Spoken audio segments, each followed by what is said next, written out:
हाँ जी, तो कैसे हो आप लोग? मैं आपका नीलेश भी अब बहुत-बहुत स्वागत करता हूँ इस यूट्यूब चैनल पे। दोस्तों आज की इस वीडियो में हम लोग सॉल्व करेंगे जो यूपी बोर्ड द्वारा ऑफिशियली ये आपका साइंस का मॉडल पेपर जारी किया गया है इसे। आप कहोगे भैया हम लोग का गणित का 27 फरवरी को पेपर है, विज्ञान का 29 को है, तो फिर आप पहले गणित का सॉल्व कराओ ना। तो देखो यार, मैं गणित का पहले ही जो बोर्ड द्वारा जारी मॉडल पेपर है उसको सॉल्व करा चुका हूँ और अभी कई सारी गणित की वीडियो आने वाली है, ठीक है? देखो, आपका गणित का 27 फरवरी को पेपर है और विज्ञान का 29 को, और अगर आपने संस्कृत ले रखा है तो बीच में आपकी 28 को संस्कृत भी है। मतलब विज्ञान की तैयारी के लिए एकदम आपके पास टाइम नहीं है।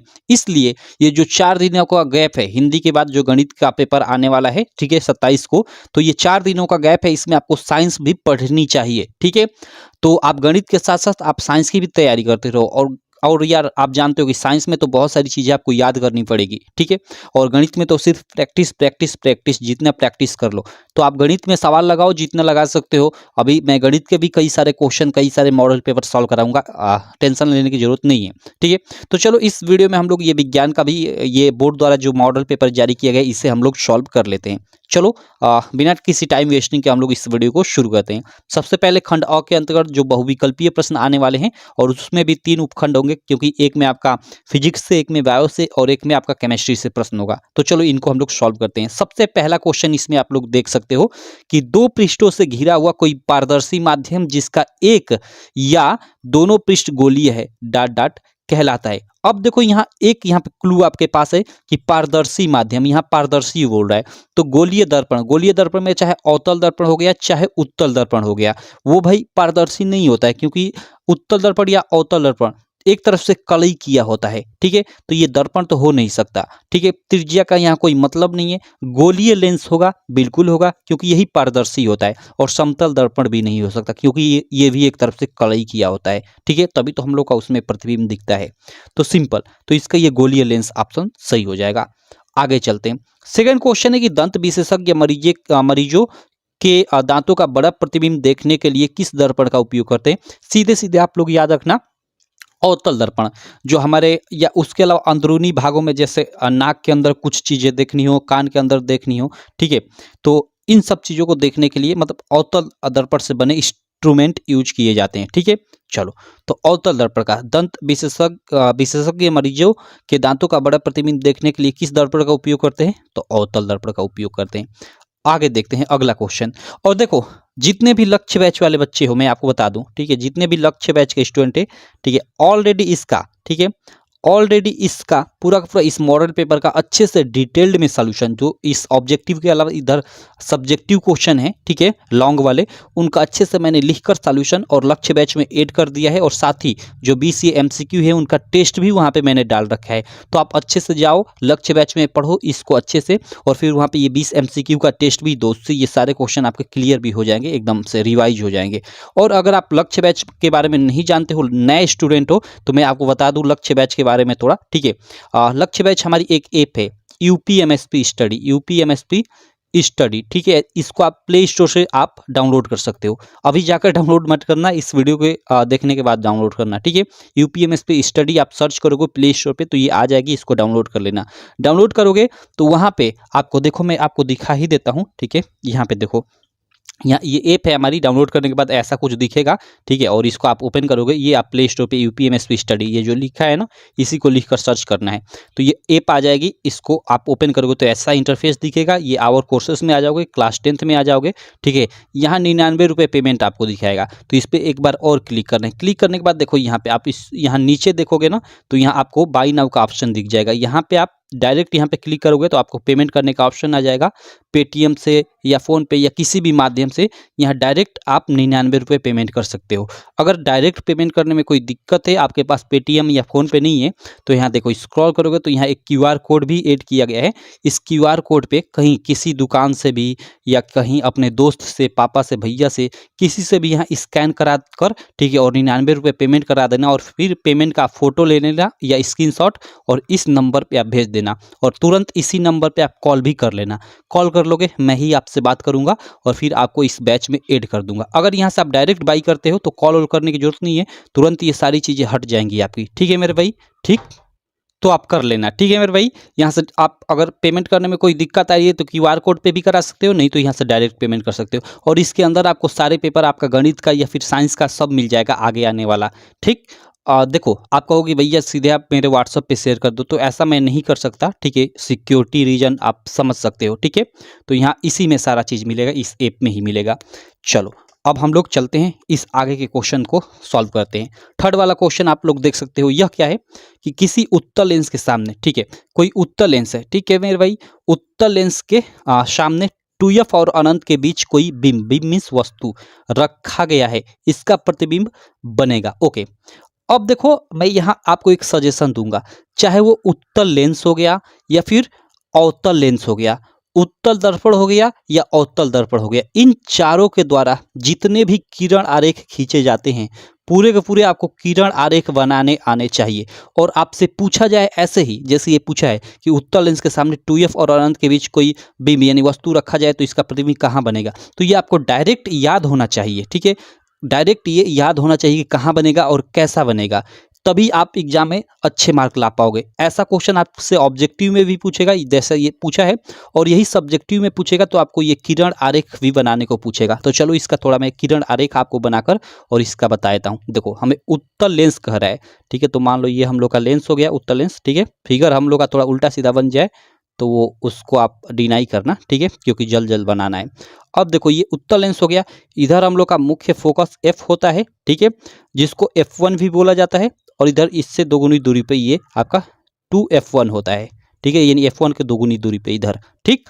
अब देखो इधर आपका इधर इसी दूरी के बराबर यहाँ f2 होता है और यहाँ 2f2 वाला बिंदु होता है, ये हो गया। अब हमें क्या कह रहा है कि उत्तल लेंस के सामने यानी इधर हमेशा वस्तु इधर ही रखी जाती है, तो सामने 2f और अनंत के बीच इधर आपका अनंत हो गया और 2f, ये हम लोग का 2f इसको बोल लो या 2f1 बोल लो, ठीक है, इसी के बीच वस्तु रखी है। तो मान लो यहाँ पे हम लोग की मतलब यहाँ पे मान लो हम लोग की वस्तु रखी है, ये वस्तु हम लोग की रखी है, ठीक है। चलो तो इसका प्रतिबिंब कैसा बनेगा और कहाँ बनेगा ये पूछा जा रहा है। तो देखो अब इससे क्या होगा कि ऐसे इससे होकर आने वाला प्रकाश ना इधर ये लेंस से इधर टकरा कर और ऐसे ये मतलब ऐसे ये फोकस से होकर गुजर जाएगा, ठीक है मेरे भाई। चलो और उसके अलावा यहाँ वस्तु से जो सीधे ये मुख्य दर्पण के मुख्य यहाँ पे आएगा, ठीक है, केंद्र पे, तो ऐसे ये यहाँ से देखो ऐसे कुछ गुजर जाएगा, ठीक है। तो यहाँ देखो यहाँ पे आपका प्रतिबिंब बनेगा, ये देखो यहाँ पे प्रतिबिंब बन रहा है और ये मुख्य अक्ष जो है इसके नीचे बन रहा है प्रतिबिंब, तो प्रतिबिंब कैसा होगा, उल्टा होगा, प्रतिबिंब उल्टा होगा। और ये रेखाएं यानी किरण एक दूसरे को वास्तव रूप में काट रही हैं तो वास्तविक प्रतिबिंब होगा, और वस्तु जो है वस्तु से छोटा प्रतिबिंब होगा, तो वास्तविक उल्टा और छोटा प्रतिबिंब वस्तु की अपेक्षा बनेगा। ये ए वाला इसका ऑप्शन सही होगा। तो ये जो किरण आरेख मैंने बनाया, इस प्रकार किरण आरेख आपको पूरा पूरा सब मतलब स्थितियों पे आना चाहिए, और वो उत्तल लेंस का हो या अवतल लेंस का हो या उत्तल दर्पण या अवतल दर्पण, सभी का आना चाहिए, ठीक है। चलो तो ये आपका क्वेश्चन क्लियर हो गया, और सजेशन जो मैंने दिया इसको आप ध्यान रखना, देखना आपके एग्जाम में आएगा, ठीक है। मैं ये ऐसे ही नहीं बोल दे रहा हूँ, तो ये आप क्लियर कर लेना खुद से, ये आपकी जिम्मेदारी बनती है। अगला क्वेश्चन नंबर 4 देख सकते हो, मानव नेत्र अभिनेत्र लेंस की फोकस दूरी को समायोजित करके विभिन्न दूरियों पर रखी वस्तुओं को फोकसित कर सकता है, ऐसा हो पाने का कारण, भाई समंजन क्षमता है, ऐसा हो पाने का कारण क्या है, समंजन, या जिसको आप समंजन क्षमता भी कह सकते हो, समंजन क्षमता है। तो यह जरा दृष्टिया दिया है, ठीक है। चलो देखो उधर दिया होगा समंजन क्षमता, यहाँ पे देख सकते हो, ओके, यहाँ पे देखो यहाँ समंजन दिया है, यहाँ पे ये देखो यहाँ पे आपका समंजन दिया है, तो ये ऑप्शन सही हो जाएगा। अब देखो यहाँ इस प्रश्न में 5वें प्रश्न में कॉलम ए से कॉलम बी में, ठीक है, राशियों इधर राशि दे दिया है, उसके इधर एसआई मात्रक बी में दे दिया है, आपको मिलान करना है। चलो मिलान करते हैं, कोई दिक्कत नहीं है भाई। चलो यहाँ पे देख सकते हो पहला क्या है, विद्युत विभवांतर है भाई, पहला आपका विद्युत विभवांतर है। तो देखो विद्युत विभवांतर का मात्रक आपका सीधे सीधे वोल्ट पे चला जाएगा, ये 4th नंबर पे चला जाएगा। अब देखो पहले का 4th पे ये गया है, पहले का ये पहले पे गया है तो गलत, पहले का ये पहले पे गया है तो गलत, पहले का ये 4th पे गया है तो चलो ये सही है। अब देखो विद्युत धारा का एम्पियर हो जाएगा, तो विद्युत धारा का मात्रक एम्पियर ये फर्स्ट वाले पे चला जाएगा, यानी सेकंड वाले का फर्स्ट पे, देखो ये सेकंड वाले के सेकंड पे गया है तो ये गलत। अब देखो 3 ऑप्शन आपके गलत हो गए, तो इसी तरह ये डी वाला ऑप्शन आपका ऐसे ही सही हो जाएगा। अगर आपको यहाँ मालूम भी नहीं है तो आप ऐसे एलिमिनेट भी कर सकते हो ऑप्शन को। बाकी चलो हम लोग मिला लेते हैं, विद्युत शक्ति का मात्रक आपका वाट होता है, ठीक है, और प्रतिरोध का मात्रक ओम होता है, तो यहाँ पे ये चला जाएगा। ठीक, तो इस प्रकार ये आपका ऑप्शन सही हो जाएगा। ठीक है, फोर्थ वाले का कहाँ पे गया है, थर्ड पे, फोर्थ वाले का थर्ड पे, और यहाँ पे थर्ड वाले का सेकंड पे, थर्ड वाले का सेकंड पे, और सेकंड वाले के फर्स्ट पे गया है, और फर्स्ट वाले का फोर्थ पे। ठीक है, मतलब ये आपका डी वाला बिल्कुल राइट ऑप्शन है। आप ये याद भी रखना, ये आपके ऑब्जेक्टिव क्वेश्चन में भी मतलब ये मिलान न कर कर ऐसे सीधे सीधे लिख देगा कि विद्युत विभवांतर का मात्रक होता है, चार ऑप्शन दे देगा कि एम्पियर, वाट, ओम, ऐसे चार ऑप्शन दे देगा। ठीक, तो आप इसको याद रखना डायरेक्ट। चलो अगले क्वेश्चन पे चलते हैं। अगला क्वेश्चन देख सकते हो भाई। अगला क्वेश्चन देखो, कई बार इस क्वेश्चन को मैं करा चुका हूं। कल ही आपका मैं एक प्रीवियस ईयर पेपर, जो ईजे वाला पेपर कोड था ना, प्रीवियस ईयर क्वेश्चन पेपर 2023 का करवाया था, उसमें इसको पूरा पूरा सॉल्यूशन करवाया था। दो चालक तार हैं जिनके पदार्थ लंबाई तथा व्यास समान है, किसी विद्युत परिपथ में पहले श्रेणी क्रम में और फिर पार्श्वक्रम में संयोजित किए जाते हैं, तो श्रेणी क्रम और पार्श्वक्रम संयोजन में उत्पन्न ऊष्माओं का अनुपात क्या होगा, वो 1:4। कल ही मैं इस सवाल को सॉल्व कराया था। देखो जैसे दो आपके तार हैं यहाँ पे, ऐसे मैं आपका सॉल्व नहीं कराता हूँ, कॉन्सेप्ट बता देता हूँ। दो ये चालक तार हैं, अगर इनके पदार्थ, यहाँ पे कह रहा है ना कि पदार्थ और इनकी लंबाई भी समान है, इसका व्यास यानी मोटाई भी समान है, तो दोनों का प्रतिरोध भी समान होगा। अगर इसका प्रतिरोध R है तो इसका भी प्रतिरोध R है। अब कह रहे हैं कि पहले श्रेणी क्रम में जोड़ा है, तो इन दोनों को हम श्रेणी क्रम में जोड़ेंगे, तो श्रेणी क्रम का फार्मूला क्या होता है, R = R1 + R2 + R3, तो R + R ये जुड़ेंगे तो 2R हो जाएगा। तो RS यानी श्रेणी क्रम में जोड़ेंगे तो 2R हो जाएगा, और फिर इनको समांतर क्रम, पार्श्व क्रम यानी समांतर क्रम में जोड़ा जाता है, तो 1/R पैरेलल बराबर, यहाँ P लिख दिया हूँ, मतलब ये आपका समांतर क्रम को डिनोट करता है। 1/R1, R1 की जगह पे R, तो 1/R1 + 1/R2, तो R2 की जगह पे भी R। अब देखो एक ये दो और नीचे R ही रहेगा और बदलेगा, तो ये आपका RP बराबर मतलब R/2 हो जाएगा, कुछ इस प्रकार का हो जाएगा। अब देखो आप हीट का फार्मूला, क्योंकि उष्माओं का अनुपात पूछा जा रहा है, तो H = V² R T होता है। चलो मैं साल भी करा दिया धीरे धीरे, और H बराबर आपका V² R T। ठीक है, अब देखो ये पहले के लिए श्रेणी क्रम वाले के लिए हम लोग यूज करेंगे, और ये वाला समांतर क्रम के लिए। ठीक, चलो ये H1 और ये H2 हो गया, तो दोनों में अनुपात हो गया वही H1 बटे में H2 बराबर V² R T। तो ये V² से ये V² कट जाएगा, ये समय समान ही रहेगा, ये ऊपर 1/R आपका बचा। ठीक है, ये R कौन सा इसके लिए, ये S श्रेणी क्रम वाले के लिए है। ठीक, और यहाँ पे नीचे आपका क्या बचा, 1/R, ये आपका पैरेलल मतलब समांतर क्रम वाले के लिए, और ये ऊपर जाएगा तो RP/1 कुछ इस प्रकार का हो जाएगा। तो ये देखो 1/R, S की जगह पे आप 2R रख दो, और गुणे RP की जगह पे हमने क्या निकाला था, R/2, तो R/2 ये एक का कोई मतलब ही नहीं है, तो देखो R से R खत्म, और सॉरी R से R खत्म, और ये दो दोनों का 4, यानी 1/4, यानी H1:H2 में अनुपात 1:4 का आ गया। ठीक, 1:4 ये वाला, समझ गए। चलो मैं सॉल्व भी करा दिया। ओके, अगला क्वेश्चन देखते हैं। अगला क्वेश्चन है कि किसी विद्युत धारावाहिक सीधी परिनालिका के भीतर चुंबकीय क्षेत्र क्या होता है, ये हमें बताना है। प्रश्न संख्या 7 में। ठीक है, चलो अच्छा क्वेश्चन है ये भी भाई। यहाँ पे देखो शून्य होता है, इसके सिरों की ओर जाने पर घटता है, इसके सिरों की ओर जाने पर बढ़ता है, या सभी बिंदुओं पे समान होता है, तो ये वाला ऑप्शन सही हो जाएगा, सभी बिंदुओं पे समान होता है। देखो जैसे एक ये आपका देखो ये परिनालिका है मान लो, ठीक है, एक परिनालिका है। ठीक, अब देखो इसमें मान लो यहाँ से कोई विद्युत मतलब चुंबकीय क्षेत्र यहाँ प्रवेश करता है, तो यहाँ से सीधे यहाँ पे आता है ऐसे, मतलब यहाँ पे समान रूप से वितरित रहता है, इसलिए हर जगह चुंबकीय क्षेत्र इसमें समान होता है। और वहीं आपने देखा होगा कि मतलब जो मतलब चुंबक होता है, एक चुंबक का जो उत्तरी ध्रुव और दक्षिणी ध्रुव होता है, नॉर्थ पोल और साउथ पोल, तो आप जानते हो कि जैसे यहाँ से निकलता है पोलों से, ठीक है, तो यहाँ घनी होती है, इधर जाकर फैलता है तो इधर घनी होती है, इसलिए ध्रुवों पे ना इधर आकर प्रवेश करता है, तो यहाँ घनी हो जाती है, चुंबकीय क्षेत्र का है, तो घनी होने के कारण यहाँ पे चुंबकीय क्षेत्र का मान अधिक होता है, और यहाँ पे मतलब कम होता है। लेकिन अंदर वो मतलब सभी जगह दूरियां समान होती हैं, एक समान से वितरित होता है, इसलिए सभी बिंदुओं पे समान रहता है इसके अंदर परिनालिका के। क्लियर, चलो आगे चलते हैं। अगला हमें बेंजीन का संरचनात्मक सूत्र देखना है भाई। बेंजीन का देखो इसमें कितना हाइड्रोजन है, C6H6 होता है फार्मूला। ये देखो कितना हाइड्रोजन, गलत हो जाएगा। ठीक है, यहाँ पे देखो इसमें आपका ये भी देखो ऐसे ही गलत दिखाई दे रहा है। ठीक है, इसके लिए आपका अगला देखते हैं। अगला है यहाँ पे देख सकते हो ये देखो carbon double bond, carbon 1 2 3 4 5 6 hydrogen. ठीक है, कार्बन डबल बॉन्ड, क्योंकि अष्टक इसका पूरा करने के लिए कार्बन यहाँ पे भी यही होगा, देख लो यही होगा, सिंपल यही होगा। ठीक है, चलो हाँ यही होगा। आगे चलते हैं, अगला देखते हैं। अगला देखो, हाँ यही होगा, डी वाला ऑप्शन इसका सही हो जाएगा। चलो आगे देखते हैं। इधर आ जाते हैं, 1 मिनट। अगला क्वेश्चन 9 नंबर।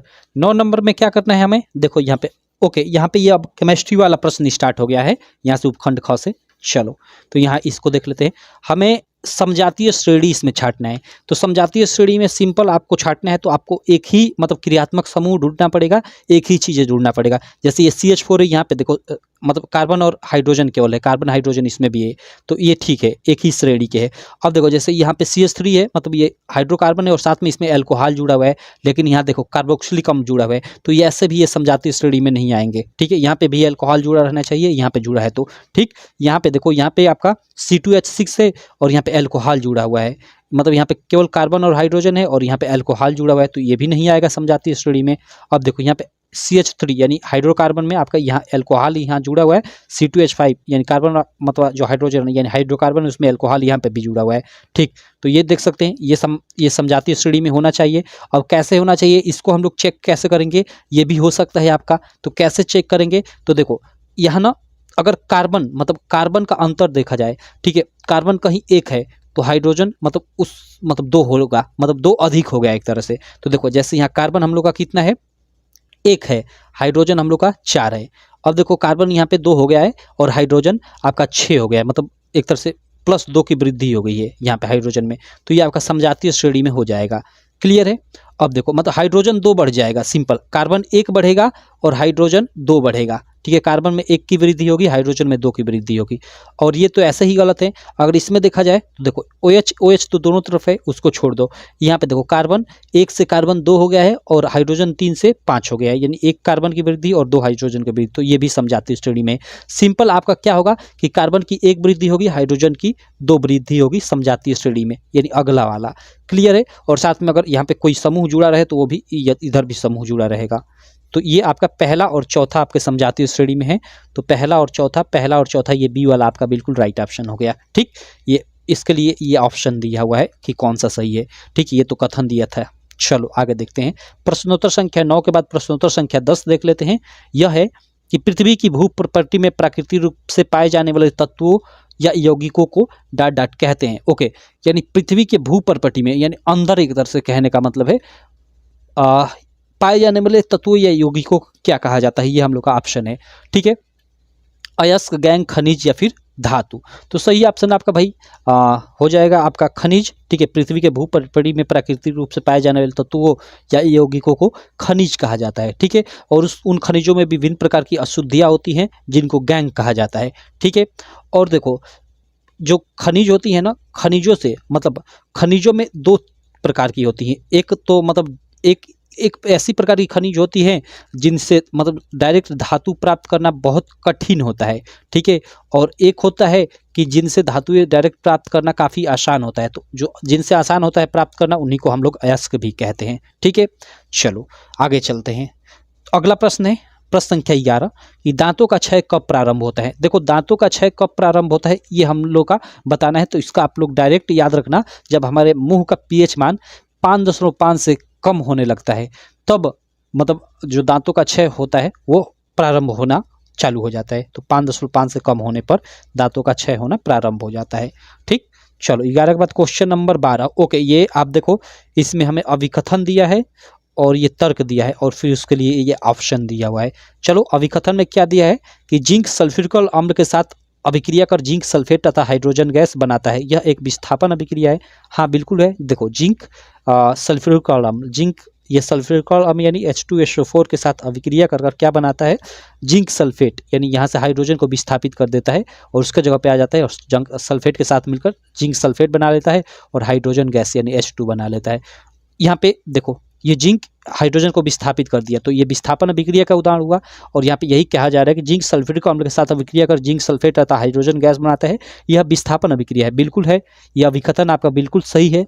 अब देखो तर्क में क्या दिया है, सेकेंड कि जिंक ऑक्सीजन के साथ अभिक्रिया कर जिंक ऑक्साइड बनाता है, ये भी सही बात है। जिंक जो होता है ऑक्सीजन के साथ अभिक्रिया कर जिंक ऑक्साइड बनाता है, ये भी सही है भाई।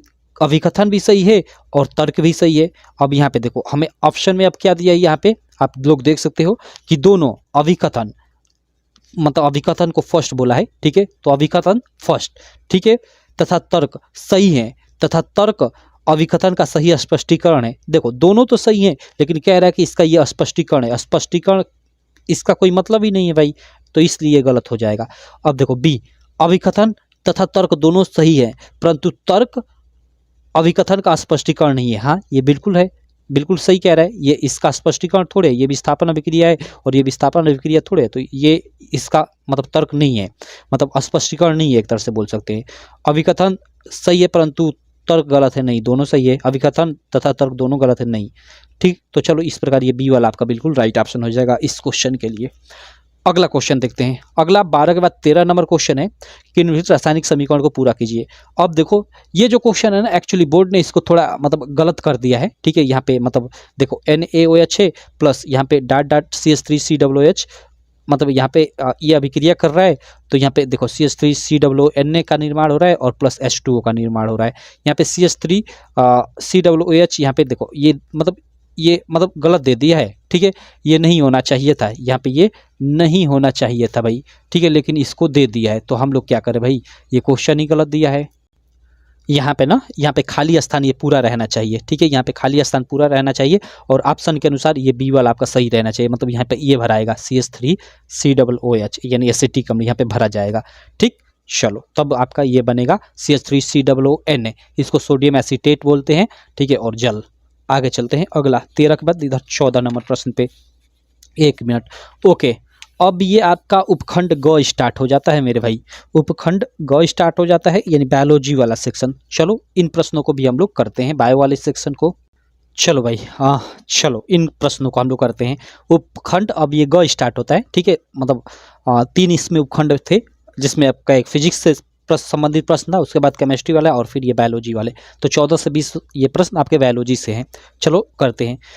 इसमें पहला प्रश्न है, आप लोग देख सकते हो इस तरह से, मतलब पेपर का बोला जाए तो 14 नंबर प्रश्न, क्या कि अंतःश्वसन के दौरान वायु प्रवाह का सही मार्ग कौन सा है। मतलब हम वही अंतःश्वसन यानी वही सांस लेते हैं, तो उसके प्रवाह का सही मार्ग क्या है, और यहाँ हमें दिया है कि नासा द्वार से कंठ में जाता है श्वास, मतलब हम जब सांस लेते हैं तो नासा द्वार, और फिर उसके बाद कंठ, और फिर ग्रसनी, फिर श्वास नली, फिर फेफड़ों में जाता है, ठीक है, या फिर पहले नासा मार्ग से नासा द्वार में जाता है, श्वास नली में जाता है, ग्रसनी में, और कंठ कुपिकाय में जाता है। मतलब ये आपका ऑप्शन दिया है, उसके बाद कंठ दिया है, नासा द्वार दिया है, ग्रसनी, फेफड़े, और नासा द्वार, ग्रसनी, कंठ, श्वास नली और कुपिकाय, ठीक है। अब देखो ये क्वेश्चन मतलब यूट्यूब पे मैंने देखा है, बहुत सारे लोगों ने गलत करा रखा है, ठीक है, इसका उनको मालूम ही नहीं है कि ग्रसनी, ग्रसिका क्या होती है, ठीक है, या ग्रास नली क्या होती है, श्वास नली क्या होती है। चलो यहाँ पे मैं इसका पूरा एक कॉन्सेप्ट ही खोल देता हूँ, 1 मिनट, ये सादा पेज ले लेता हूँ। देखो यहाँ पे सबसे पहले तो देखो ये मैं मतलब एक नॉर्मल ऐसे फिगर बना लेता हूँ, मुझे फिगर बनाने नहीं आता, ठीक है। चलो मान लो ये हम लोग की एक तरह से ये नाक है, ठीक है। चलो भाई ये हम लोग का इधर मुंह होता है और इधर हम लोग का कंठ होता है, ठीक है, इधर आपका माइंड होता है। चलो ये हम लोग का नाक है, तो देखो सबसे पहले वायु यहाँ नाक में प्रवेश करती है, तो इसको हम लोग नाक में प्रवेश करती है, तो यहाँ से आता है, तो इसी को हम लोग नासा द्वार बोल देते हैं। क्या बोल देते हैं? नासा द्वार।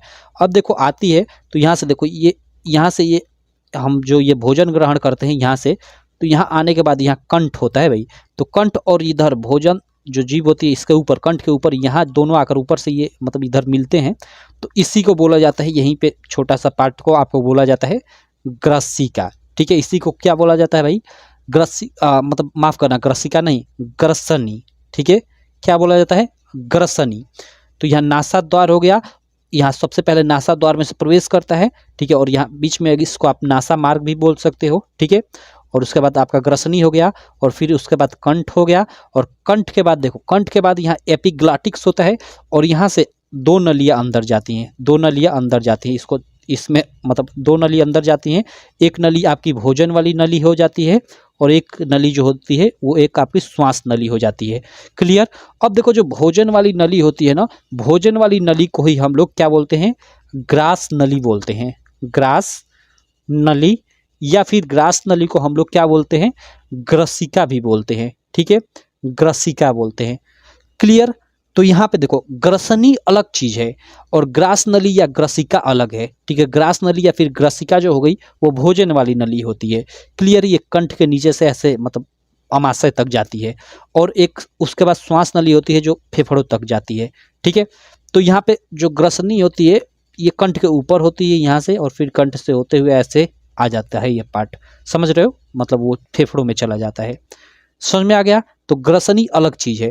तो सबसे पहले आपका एक तरह से नासा द्वार, उसके बाद नासा मार्ग से होते हुए, ग्रसनी से होते हुए, कंठ से होते हुए, और फिर श्वास नली से होते हुए, और फेफड़ों से पहले कोपिकाएं पड़ती हैं, उनमें छोटा छोटा ऐसे होता है, तो कोपिकाओं और फिर फेफड़ा में चला जाता है। तो देखो सही क्रम अब देखते हैं हम लोग, 1 मिनट इसको रख लेता हूँ। देखो पहला हम लोग ऑप्शन क्या दिया है कि नासा द्वार, कंठ और ग्रसनी। अब देखो ये गलत दे दिया, ग्रसनी कंठ से पहले पड़ेगा, तो इसलिए ये गलत हो गया है।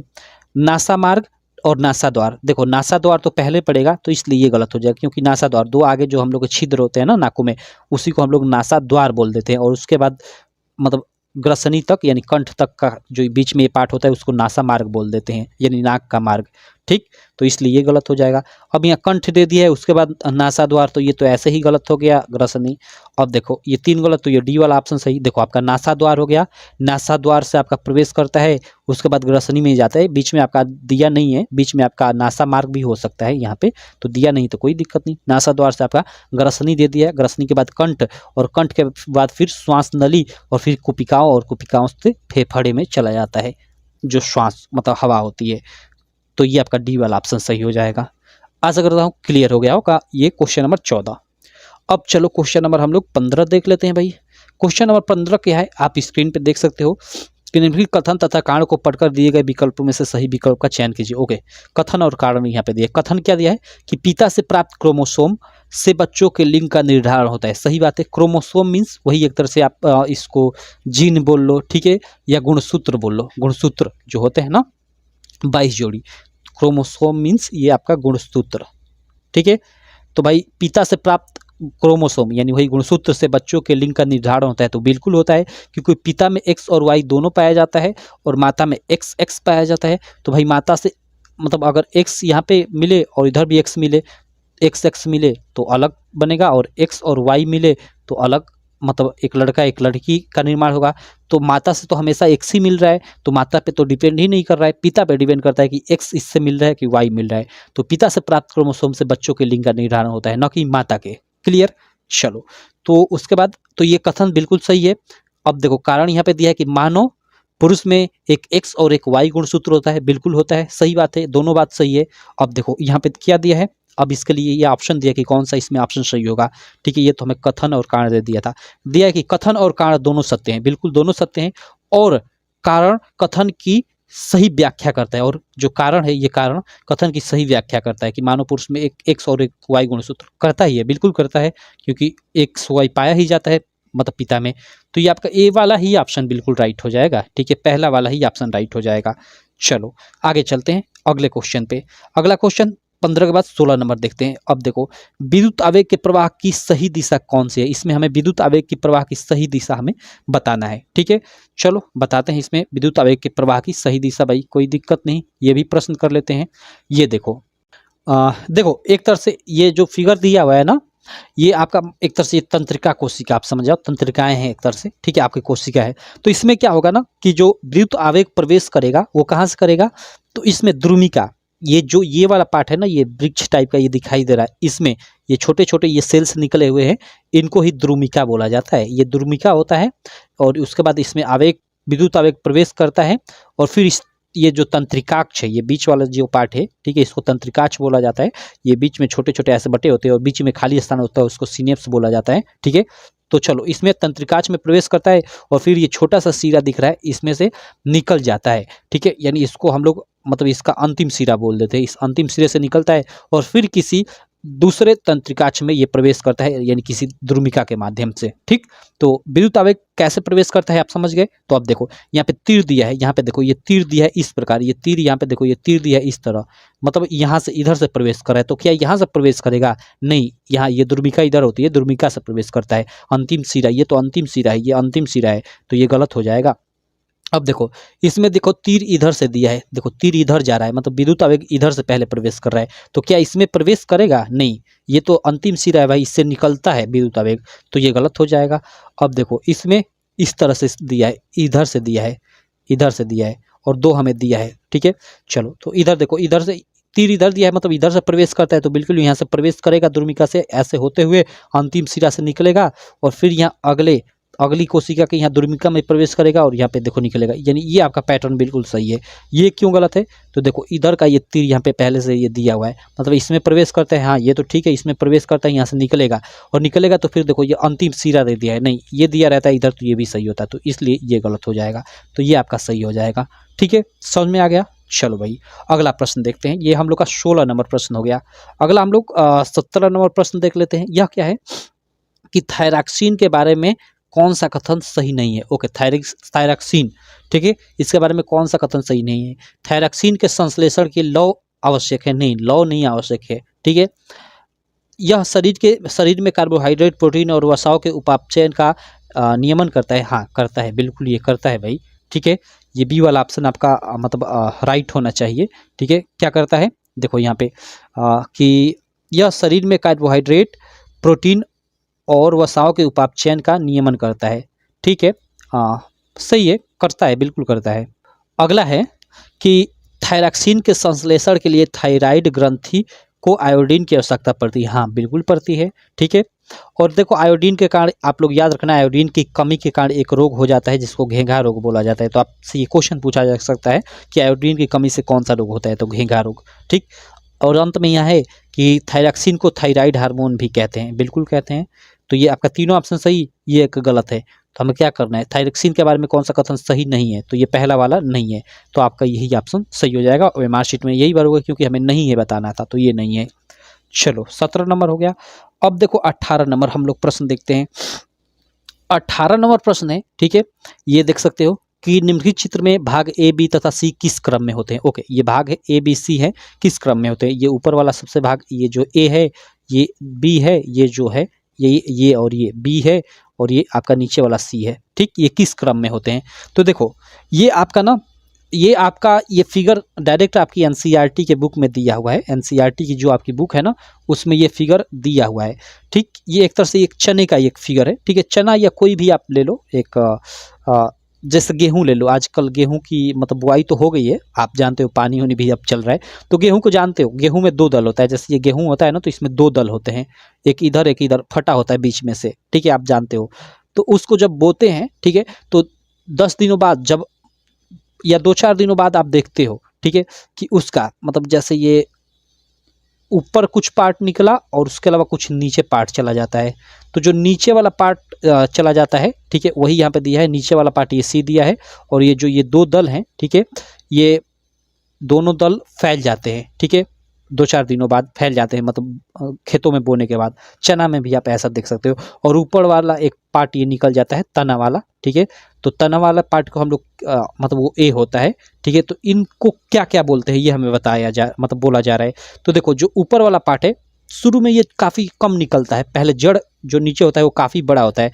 आप गेहूँ बोओगे ना, तो देखोगे कि 2-3 दिन में ना, 2-3 दिन में जाकर खेतों में देखोगे तो ऊपर वाला पार्ट जो है ना, यानी तना वाला छोटा छोटा भी निकला रहेगा, लेकिन उसका जड़ काफ़ी नीचे चला जाता है पहले ही। तो देखो ये बड़ा दिया है, तो इससे पहचान सकते हो कि ये नीचे ये बड़ा दिया है, तो ये जड़ वाला पार्ट है। तो जड़ वाले को हम लोग, जड़ क्या होता है? मूल, जिसको हम लोग मूलांकुर भी बोलते हैं, ठीक है, मूल, ये जड़ हो जाएगा, ठीक है।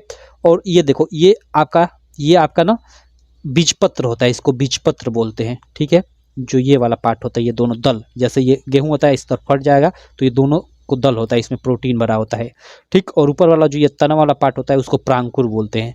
तो ये ऊपर वाला ए आपका प्रांकुर हो गया, ये बी वाला आपका क्या हो गया? बीजपत्र। उसके बाद नीचे वाला आपका मूलांकुर। तो प्रांकुर, बीजपत्र, मूलांकुर, ये सी वाला ऑप्शन आपका बिल्कुल राइट हो जाएगा, ठीक। चलो अगला प्रश्न देख लेते हैं। 19 नंबर प्रश्न है। यहाँ पे देख सकते हो स्क्रीन पे कि जनन की, ठीक है, जनन की अलैंगिक विधि से उत्पन्न संतति में परस्पर अधिक समानता होती है क्योंकि, ओके, जनन की अलैंगिक विधि में उत्पन्न संतति में परस्पर अधिक समानता होती है क्योंकि अलैंगिक जनन में ही केवल एक जनक भाग लेता है, ठीक है। अलैंगिक जनन में तो एक ही जनक भाग लेता है, ये बात बिल्कुल सही है, ठीक है। बोल सकते हैं अलैंगिक जनन में युग्मज शामिल नहीं होते, ये भी सही है भाई, नहीं शामिल होते हैं। अलैंगिक जनन लैंगिक जनन से पहले होता है, तो ऐसा मतलब कोई मतलब नहीं है इसका। अलैंगिक जनन लैंगिक जनन के बाद होता है, ये ये दोनों ऑप्शन सही हो जाएंगे, फर्स्ट और सेकेंड। चलो आगे देखते हैं अगला प्रश्न। 19 नंबर प्रश्न था, 20 नंबर और लास्ट प्रश्न कि एक आहार श्रृंखला में तीसरे पोषकीय स्तर पर हमेशा कौन होता है। देखो भाई, एक आहार श्रृंखला में हमें बताना है कि तीसरे पोषकीय स्तर पे कौन होता है।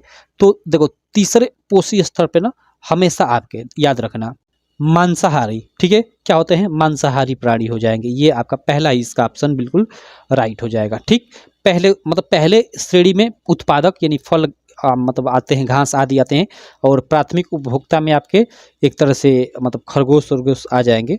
ठीक है, और एक तरह से द्वितीयक में आपके ना मतलब द्वितीयक में ही उसमें से ही मतलब कुछ और पालतू जानवर आ जाएंगे, और तृतीयक में आपके मतलब एक तरह से ये मांसाहारी प्राणी एकदम मतलब प्योर मांसाहारी प्राणी आ जाएंगे। ठीक है, जैसे शेर और हो गया। चलो तो ये आपका 20 MCQ हो गया। 1 मिनट कर लिया है। इधर हम लोग जो सब्जेक्टिव प्रश्न है इनको शुरू करते हैं। देखो, इसमें खंड ब में आपका वही वर्णात्मक प्रश्न जिसे कहा गया है, और 3 उपखंडों में विभाजित है, उपखंड क ख ग, क्योंकि इसमें आपके फिजिक्स केमिस्ट्री और बायो के प्रश्न होंगे। तो उपखंड क में आप लोग ये देखो फिजिक्स के प्रश्न है। तो चलो इनको देखते हैं। पहला इसमें प्रश्नोत्तर संख्या फर्स्ट है, और इसमें फर्स्ट सेकंड कर 2 प्रश्न है। ठीक, और प्रत्येक प्रश्न 2-2 मार्क का है, यानी ये 2 मार्क का, ये 2 मार्क का, 4 मार्क का। दृष्टि दोष किसे कहते हैं, पहला इसमें प्रश्न है कि दृष्टि दोष किसे कहते हैं, यह कितने प्रकार के होते हैं। ओके, हमें दृष्टि दोष के बारे में बताना है कि दृष्टि दोष किसे कहते हैं और यह कितने प्रकार के होते हैं। ठीक है, और इसमें सेकंड प्रश्न पूछा है कि हमें आकाश में इंद्रधनुष केवल वर्षा के समय ही क्यों दिखाई देता है। तो चलो पहले का उत्तर देख लेते हैं। देखो, मैंने अच्छे से ये डिटेल में इसका आंसर लिख रखा है, आप लोग देख सकते हो। ये अच्छे से एकदम डिटेल में पूरा सॉल्यूशन पहले से ये कर रखा है, तो कोई दिक्कत उक्कत नहीं होने वाली है। ठीक है मेरे भाई, चलो एक एक क्वेश्चन को मैं अच्छे से इसका आंसर सही समझा देता हूं चीजों को। पहला देख सकते हो, पहला यहाँ पे क्या है, प्रश्नोत्तर संख्या फर्स्ट में फर्स्ट का उत्तर कि जब मानव नेत्र में, 1 मिनट यार क्यों झिलझिला रहा है, 1 मिनट।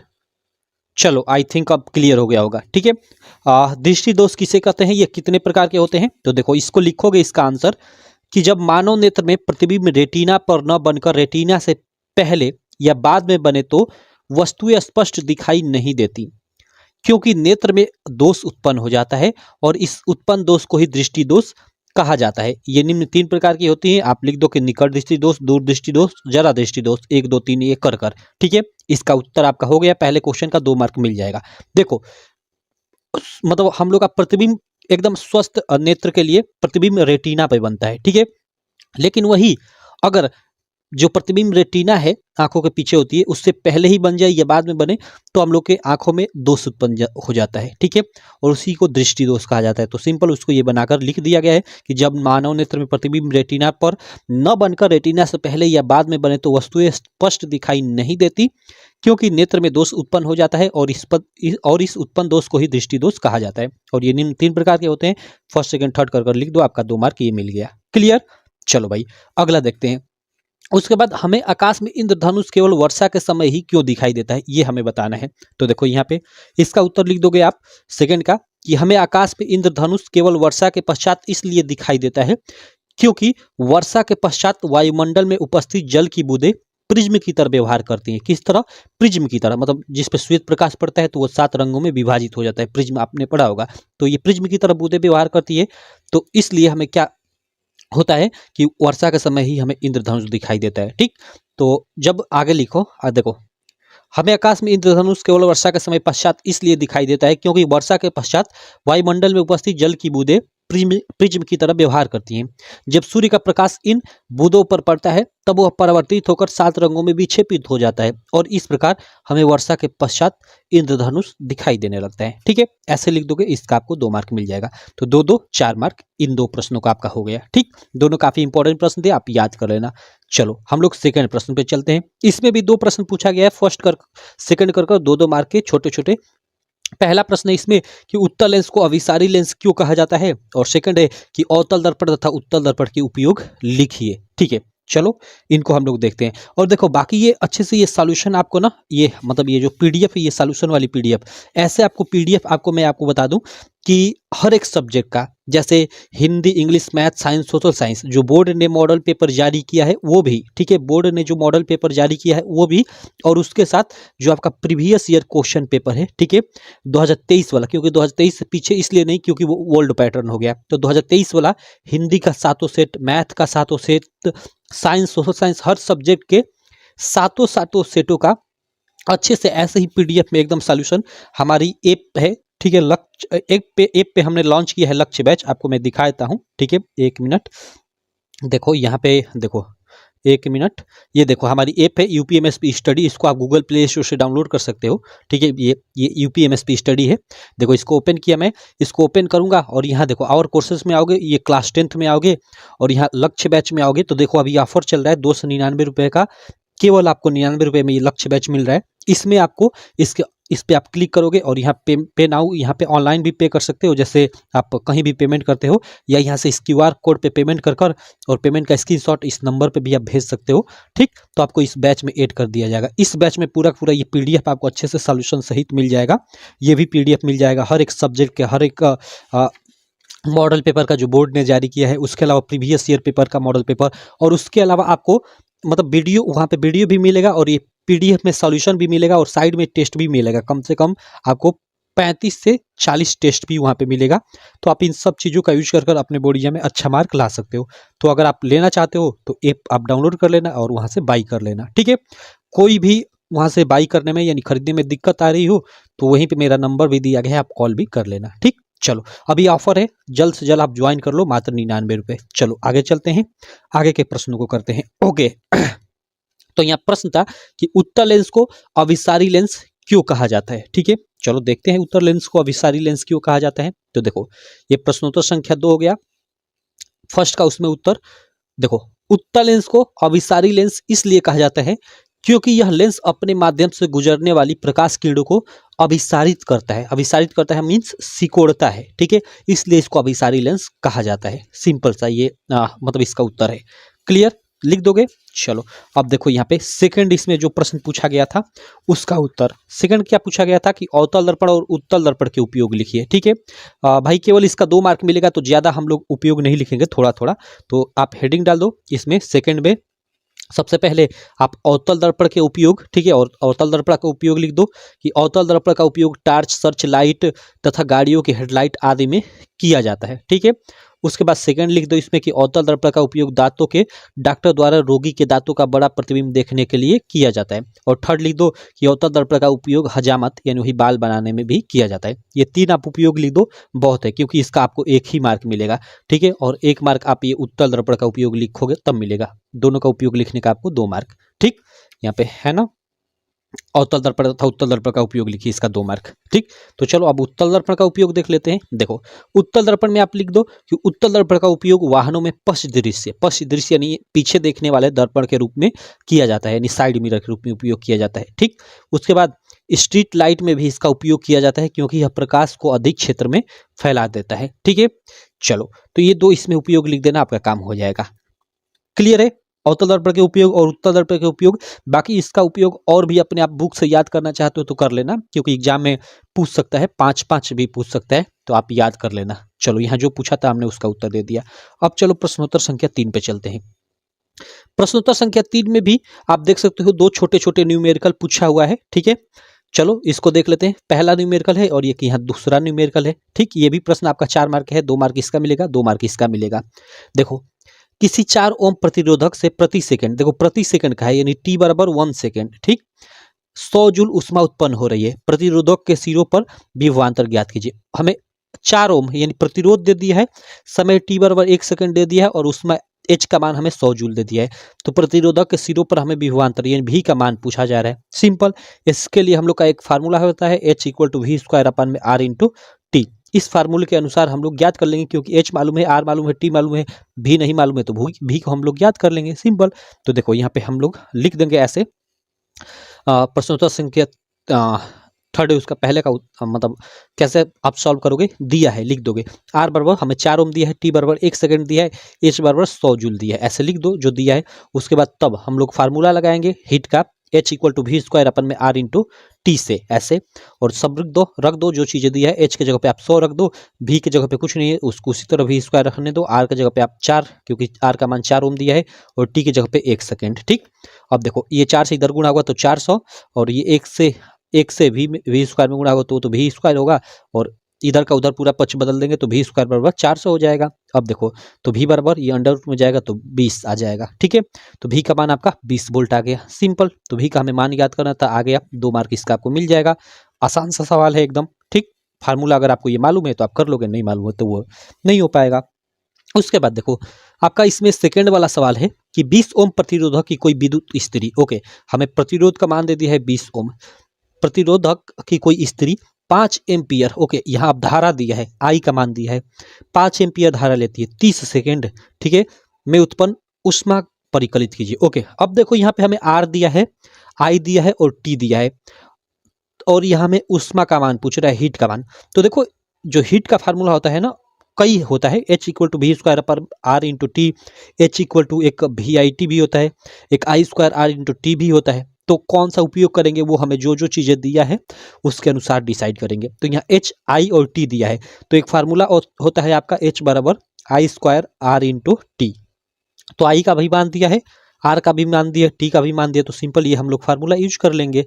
ठीक, और हीट का मान ज्ञात कर लेंगे। तो देखो यहाँ पे हम लोग लिखेंगे कि दिया है आर बराबर हमें 20 ओम दिया है भाई, यहाँ कह रहा है ना कि 20 ओम प्रतिरोधक की कोई स्त्री, तो यहाँ आर बराबर 20 ओम, आई का मान हमें 5 एम्पियर दिया है, टी का मान 30 सेकेंड, सिंपल। तब H equal to I square are into T से, ये जो फार्मूला है इसका यूज कर और हम लोग करेंगे आई की जगह पे 5 का स्क्वायर, ठीक है, आई का मान 5 है और उसका स्क्वायर फार्मूले में है तो स्क्वायर कर देंगे, आर का मान 20, टी का मान 30 सेकेंड। ठीक, अब देखो ये 50 25 और ये 3 दूना का 600, और इसका हम लोग गुणा करेंगे तो ये आपका देखो 25 छक्का 150, ठीक है, और 2 शून्य यानी इकाई दहाई सैकड़ा हजार 10 15,000 जूल उष्मा है, चूंकि तो उसका मात्रक जूल होता है तो जूल लिख देंगे, यानी 15,000 जूल उष्मा उत्पन्न होगी। ये आपका 2 मार्क देकर जा मतलब दे देगा ये क्वेश्चन, इतना सा बस। ठीक, चलो तो ये भी क्वेश्चन हो गया। प्रश्नोत्तर संख्या 3 सॉल्व हो गई। अब चलो प्रश्नोत्तर संख्या 4 पे चलते हैं भाई। प्रश्नोत्तर संख्या 4 अपने स्क्रीन पे आप देख सकते हो। ठीक है, अब देखो इसमें 2 प्रश्न पूछा गया है, एक यहाँ पे पूछा गया है और अथवा कर एक ये नीचे, ऐसा ही बिल्कुल इसी पैटर्न पे आपके एग्जाम में पूछा जाएगा। ठीक है, यहाँ पे एक रहेगा, यहाँ पे अथवा कर जो 6 मार्क वाला प्रश्न होगा। अब दोनों में से कोई एक ही आपको करना होगा, लेकिन हम यहाँ पे दोनों को सॉल्व करेंगे क्योंकि इसमें से कौन आपके एग्जाम में आएगा कोई नहीं जानता है। ठीक है, तो चलो हम लोग सारे प्रश्नों को सॉल्व करते हैं। हालांकि एग्जाम में आपको कि तो ये करो कि तो ये करो, ठीक, आपका मन। तो देखो यहाँ ये वाला पहले हम लोग प्रश्न करते हैं। इसमें आपका 3 ठे प्रश्न पूछा है, 1 2 3, ठीक है, और प्रत्येक आपको 2 2 मार्क यहाँ पे दिया गया है। ठीक, क्योंकि यहाँ 2 + 2 + 2 यानी 6 मार्क किया गया है। तो चलो देखते हैं। इसमें पहला प्रश्न है कि 2 चुंबकीय क्षेत्र रेखाएं एक दूसरे को प्रतिच्छेद क्यों नहीं करती हैं, ये हमें बता रहे हैं। तो भाई 2 चुंबकीय क्षेत्र रेखाएं एक दूसरे को इसलिए प्रतिच्छेद नहीं करती हैं कि अगर प्रतिच्छेद करती हैं तो वह चुंबकीय क्षेत्र रेखाओं की क्या होगी, 2 दिशाएं होंगी, और ये तो संभव नहीं है भाई, कैसे 2 दिशा होगी, तो इसलिए वो प्रतिच्छेद नहीं करती। तो ऐसे इसको कैसे लिखोगे, देखो यहाँ पे डिटेल्ड में लिखा गया है। ठीक है, यहाँ पे देखो 2 चुंबकीय क्षेत्र रेखाएं एक दूसरे को प्रतिच्छेद इसलिए नहीं करती क्योंकि जिस बिंदु पर वे एक दूसरे को प्रतिच्छेद करेंगी वहां चुंबकीय क्षेत्र की 2 दिशाएं होंगी, जो संभव नहीं है, इसलिए 2 चुंबकीय क्षेत्र रेखाएं एक दूसरे को प्रतिच्छेद नहीं करती है। इसका आपको 2 मार्क मिल जाएगा लिखने का, सिंपल सा है। चलो उसमें उसके बाद सेकंड प्रश्न है कि चुंबक क्षेत्र रेखाओं के गुण को लिखिए। ओके, चुंबकीय क्षेत्र रेखाओं के गुणों को लिखना है। चलो लिखते हैं भाई। चुंबकीय क्षेत्र रेखाओं के कई सारे गुण है। ठीक है, चूंकि इसका 2 ही मार्क मिलेगा तो कम से कम आप 3 गुण लिख दो, आपको मिल जाएगा। तो चलो, जैसे चुंबकीय क्षेत्र रेखाएं एक दूसरे को कभी प्रतिच्छेद नहीं करती, ये पहला इसका गुण हो गया। सेकंड कि चुंबकीय क्षेत्र रेखाएं एक बंद वक्र का निर्माण करती है, सेकंड ये गुण हो गया। ठीक है, जैसे ये आपका होता है ना, तो ऐसे निकलती है, इसमें इधर प्रवेश करती हैं तो ये एक बंद वक्र का निर्माण करती हैं। तो चुंबकीय क्षेत्र रेखाएं एक बंद वक्र का निर्माण करती है, सेकंड इसका गुण हो गया। थर्ड गुण पे आ जाते हैं। थर्ड गुण देखो 5 लिखा गया है, आप 3 भी लिख दोगे तो काम चल जाएगा क्योंकि ये केवल 2 मार्क का प्रश्न है। तो चलो थर्ड देखते हैं। ध्रुवों के समीप चुंबकीय क्षेत्र रेखाएं पास पास यानी घनी होती हैं। देखो जो ध्रुव होता है हम लोग का, नॉर्थ पोल और साउथ पोल, ठीक है, मान लो इधर से निकलती है, इधर प्रवेश करती है, तो ऐसे देखो यहाँ से ये निकलती है ना, बार बार यहाँ पे निकलती है, ऐसे आती है तो यहाँ पे घनी होती है, जो भी ये ध्रुव और यहाँ पे प्रवेश करती है तो यहाँ पे घनी हो जाती है और यहाँ पे मतलब दूर दूर हो जाती है। तो ही लिखा है कि ध्रुवों के समीप चुंबकीय क्षेत्र रेखाएं पास पास, यानी यहाँ ध्रुव के समीप पास पास होती है, यानी घनी होती है, वही लिखा गया है। ठीक। और चौथा है कि चुंबकीय क्षेत्र रेखाएं जहाँ पास पास होती है वहाँ चुंबकीय क्षेत्र प्रबल होता है। ओके, मतलब चुंबकीय क्षेत्र रेखाओं के ये भी गुण है कि जहाँ वो पास पास होंगी तो वहाँ पे मतलब चुंबकीय जो क्षेत्र होगा वो प्रबल होगा। तो इसका मतलब कि ध्रुवों के समीप चुंबकीय क्षेत्र प्रबल होता है। ठीक है, तो ऐसे आप लोग लिख दोगे। उसके बाद पांचवा लिख दोगे कि ये चुंबक के भीतरी दक्षिणी ध्रुव से उत्तरी ध्रुव की ओर, ओके, और चुंबक के बाहर उत्तरी ध्रुव से दक्षिणी ध्रुव की ओर प्रवाहित होता है। देखो जैसे ये हम लोग का चुंबक है, ठीक है, ये आपका मान लो ये नॉर्थ पोल है, ये आपका साउथ पोल है, तो चुंबक के बाहर देखो ये नॉर्थ से साउथ की तरफ जाएगा। ठीक है, और अंदर इसके अंदर साउथ से ये नॉर्थ की तरफ जाएगा। तो ये लिखा गया है कि ये चुंबक के भीतर भीतर जो है दक्षिण से उत्तरी ध्रुव की ओर, ये दक्षिण से उत्तर की ओर, ठीक है, और चुंबक के बाहर, चुंबक के ये बाहर ये उत्तर से दक्षिण की ओर, इनकी मतलब दिशा होती है एक तरह से कह सकते हैं, या उस तरह से प्रवाहित होती है, ये लिखा गया है। तो ये 5 आपके चुंबकीय क्षेत्र रेखाओं के गुण मैंने बता दिया, काफी इंपॉर्टेंट आप याद कर लेना, एकदम आपके एग्जाम में आना ही आना है इनका। ठीक, चलो अगला, उसके बाद इसमें थर्ड वाला एक प्रश्न है, उसको भी देख लेते हैं। यह क्या है कि किसी चुंबकीय क्षेत्र में स्थित विद्युत धारावाहिक चालक पर आरोपित बल कब अधिकतम होता है। ठीक है, किसी चुंबकीय क्षेत्र में स्थित धारावाहिक चालक, देखो जैसे ये चुंबकीय क्षेत्र है, ये चुंबकीय क्षेत्र है, ठीक है, चलो ये चुंबकीय क्षेत्र रेखाएं हैं। अब इसमें मान लो कोई धारावाहिक चालक है, कोई चालक है, तो उस चालक को कैसे रखेंगे कि उस पर अधिक से अधिक बल रखेगा। तो मान लो जैसे इस चालक को मैं ऐसे ही रख देता हूँ, एक ये चालक है, ये हम लोग का एक चालक है, इसको ऐसे रखूंगा तो देखो यहाँ से चुंबकीय क्षेत्र रेखाएं आएंगी तो कुछ ही इस पे टकराएंगी, तो इस पे बल कम लगेगा। अगर इसी को मैं ऐसे खड़ा कर देता हूँ, यानी लंबवत ऐसे कर देता हूँ, ठीक है, तो यहाँ से जो भी चुंबकीय क्षेत्र रेखाएं आएंगी सब इस पे टकराएंगी, तो सब टकराएंगी तो इसका मतलब बल अधिकतम होगा। तो हम जब चुंबकीय क्षेत्र रेखाओं के लंबवत जो भी मतलब धारावाहिक चालक होगा उसको रखेंगे तो उस पर अधिकतम बल लगेगा। तो अब देखो इसको कैसे लिखोगे, अब इसको लिखोगे कि किसी चुंबकीय क्षेत्र में स्थित विद्युत धारावाहिक चालक पर आरोपित बल चालक को चुंबकीय क्षेत्र के लंबवत रखने पर अधिकतम होता है या अधिकतम होगा, ऐसे लिख दो, आपका इसका 2 मार्क मिल जाएगा। ठीक है भाई, चलो ये ऑब्जेक्टिव में भी क्वेश्चन पूछ सकता है, ठीक है, ऑब्जेक्टिव में भी ये पूछ सकता है, तो याद रखना। चलो ये हम लोग का 3 प्रश्न हो गया, चौथे का ये उत्तर हो गया। अब आपके एग्जाम में आप ये 3 का लिख दिए तो आप ये अथवा वाला करने की जरूरत नहीं है, लेकिन हम लोग यहाँ इसको भी कर लेते हैं क्योंकि एग्जाम में किसी के पेपर सेट में ये पूछेगा, किसी के पेपर सेट में ये पूछेगा। ठीक, तो चलो इसको भी कर लेते हैं भाई। अब देखो ये क्या है कि फ्यूज तार विद्युत साधित्रों का बचाव किस प्रकार करता है। ओके, फ्यूज तार जो है, फ्यूज तार आपने फ्यूज तार मतलब आपने लगाया होगा, बोर्ड में लगा होता है, यह विद्युत साधित्रों का यानी विद्युत से चलने वाली चीज है, कूलर, टीवी, फ्रिज, उनका बचाव किस प्रकार करता है ये हमें बताना है। ठीक है, तो देखो कैसे, जैसे ये मेन हम लोग की लाइट है, मान लो हम लोग के घरों में आ रही है, तो ये बोर्ड है, ठीक है, ये मान लो बोर्ड है, तो इसमें मान लो हम लोग की ये तार आया हुआ है, तो तार के मान लो यहाँ पे एक फ्यूज तार लगा दिया जाता है जिससे कि कभी विद्युत धारा अधिक आए तो यह तार टूट जाए और बोर्ड में ये मतलब पूरी लाइट कट जाए। तो ये इस प्रकार कुछ विद्युत भाई कट जाएगी, तो यहाँ से जो भी घर में लाइट गई होती है उसमें पूरी लाइट कट जाएगी, तो जो भी है मान लो कूलर, फ्रिज वो जलने से बच जाएंगे। तो वही इसको आप कैसे लिखोगे, तो देखो इसका प्रश्नोत्तर संख्या 4 का था वाला। अब देखो इसमें थोड़ा मैंने डिटेल में लिखा है पूरा का पूरा, देखो कैसे फ्यूज तार परिपथ में श्रेणी क्रम में जुड़ा होता है। परिपथ में ये कैसे, श्रेणी क्रम में, जैसे ये तार आ रहा है तो इसी में ये मान लो ये जुड़ गया, ठीक, डायरेक्ट, जैसे ये तार आया तो इसी में ये डायरेक्ट जुड़ गया, ठीक, तो ये श्रेणी क्रम में हो गया। तो वही लिखा गया है कि फ्यूज तार परिपथ में श्रेणी क्रम में जुड़ा होता है जिसका प्रतिरोध अधिक, इसका प्रतिरोध क्या होता है, अधिक होता है। क्यों अधिक होता है, क्योंकि ये तार जो फ्यूज तार जोड़ा जाता है काफी पतला जोड़ा जाता है, काफी पतला होता है, और पतले तार का आप जानते हो कि प्रतिरोध अधिक होता है और मोटे तार का जो प्रतिरोध होता है वो क्या होता है, कम होता है। ठीक है, तो इसलिए लिखा गया है कि जिसका प्रतिरोध अधिक होता है लेकिन गलनांक कम होता है। भाई पतला तार है तो उसका ऑब्वियसली गलनांक कम होगा, ठीक है, तो गलनांक कम होता है। क्लियर। जब विद्युत धारा का मान सीमा से अधिक हो जाता है, जब भी विद्युत धारा जो आती है, मान लो शॉर्ट सर्किट की वजह से या किसी न किसी वजह से, मान लो विद्युत धारा आ रही है, इधर तार एक में सट गए तो शॉर्ट सर्किट हो गया, तो उसकी वजह से मान लो या किसी अन्य वजह से मान लो विद्युत धारा में मतलब जो नॉर्मल 240 वोल्ट आया करती थी, मान लो 400 वोल्ट आने लगे, ठीक है, तो मान बढ़ जाएगा विद्युत धारा का मान। तो विद्युत धारा का मान जहाँ बढ़ता है वहाँ ऊष्मा भी बढ़ती है, तो ऊष्मा बढ़ेगी तो ये चूंकि जो हमने फ्यूज तार लगाया है उसका गलनांक कम होता है, तो वो गल जाएगा, गल कर टूट जाएगा, तो आगे विद्युत धारा प्रवाहित नहीं होगी। और इस प्रकार हम लोग के घरों में जो भी मतलब उससे जुड़े होंगे भाई, उस जो भी उपकरण वो जलने से बच जाएंगे। तो यहाँ पे देखो, फ्यूज तार परिपथ में श्रेणी क्रम में जुड़ा होता है जिसका प्रतिरोध अधिक परंतु गलनांक कम होता है। जब विद्युत धारा का मान सीमा से अधिक हो जाता है तो यह फ्यूज तार टूट जाता है। क्लियर? जिससे परिपथ अपूर्ण हो जाता है, भाई टूट जाएगा तो परिपथ अपूर्ण ही हो जाएगा। और इस प्रकार विद्युत साधित्रों मतलब वही विद्युत उपकरण जो भी है, टीवी, कूलर, फ्रिज का बचाव हो जाता है। तो देख रहे हो कितना अच्छे से ये आंसर लिखा गया है। आपको कहीं भी किसी भी क्वेश्चन बैंक में ये लिखा हुआ आंसर आपको नहीं मिलेगा, ठीक है। बहुत सारे लोग यूट्यूब पे देख रहा हूँ कि इधर उधर से क्वेश्चन बैंक से खोज कर और इतने का इतना बड़ा उत्तर लिखवा देंगे, या ऐसे लिखवा देंगे कि आपको समझ में ही नहीं आएगा। और इस देख रहे हो इस छोटे से मतलब ये छोटा सा आंसर से आपकी कितनी चीजें आपकी क्लियर हो रही है। यहाँ पे आपसे पूछ सकता है कि जो फ्यूज तार होता है उसका प्रतिरोध होता है, तो आप प्रतिरोध याद रखना अधिकतम होता है, क्योंकि तार जो फ्यूज तार होता है काफी पतला होता है, ठीक। और उसके बाद पूछ सकता है कि विद्युत तार का प्रतिरोध मतलब प्रतिरोध जो है अधिक क्यों होता है, ऐसे भी पूछ सकता है। उसके बाद इस प्रकार से भी पूछ सकता है कि विद्युत प्रतिरोध का गलनांक होता है, और ऑप्शन आपको 4 ठे दे देगा कि काफी कम, काफी अधिक, ऐसे आपको 4 ऑप्शन बनाकर दे देगा। तो बहुत कई सारा आपका ऑब्जेक्टिव क्वेश्चन भी यहाँ से क्लियर हो रहा है, ठीक है।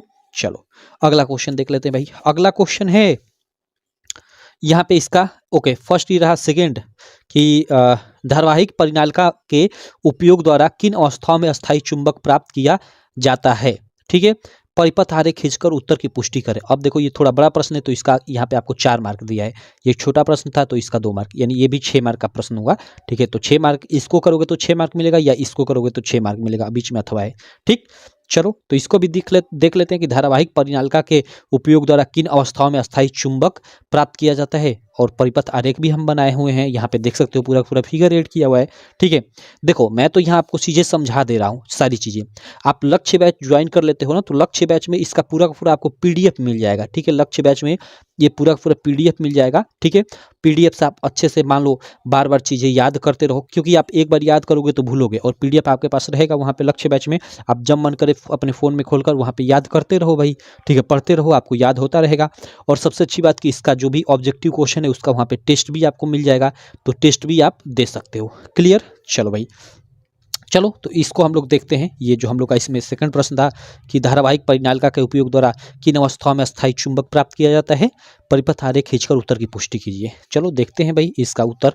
इसका उत्तर कैसे लिखोगे कि धारावाहिक परिनालिका के उपयोग द्वारा निम्न अवस्थाओं में अस्थायी चुंबक प्राप्त किया जाता है। देखो ऐसे हमने लिख दिया कि निम्न अवस्थाओं में अस्थायी चुंबक प्राप्त किया जाता है, और इसके मैंने 3 पहलू लिख दिया है। जैसे फर्स्ट में आप देख सकते हो कि परिनालिका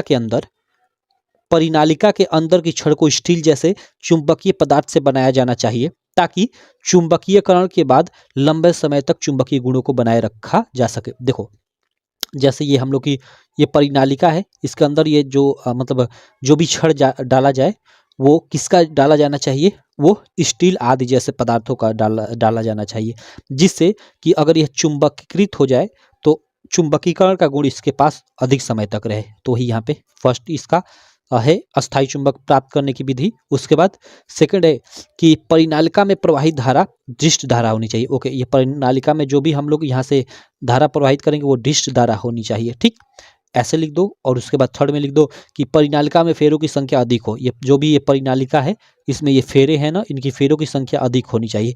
क्यों? क्योंकि फेरों की जितनी अधिक संख्या होगी चुंबकीय क्षेत्र रेखाएं उतनी ही प्रबल होंगी, और कम समय में ही यह चुंबकीकृत हो जाएगा स्टील की छड़, ठीक।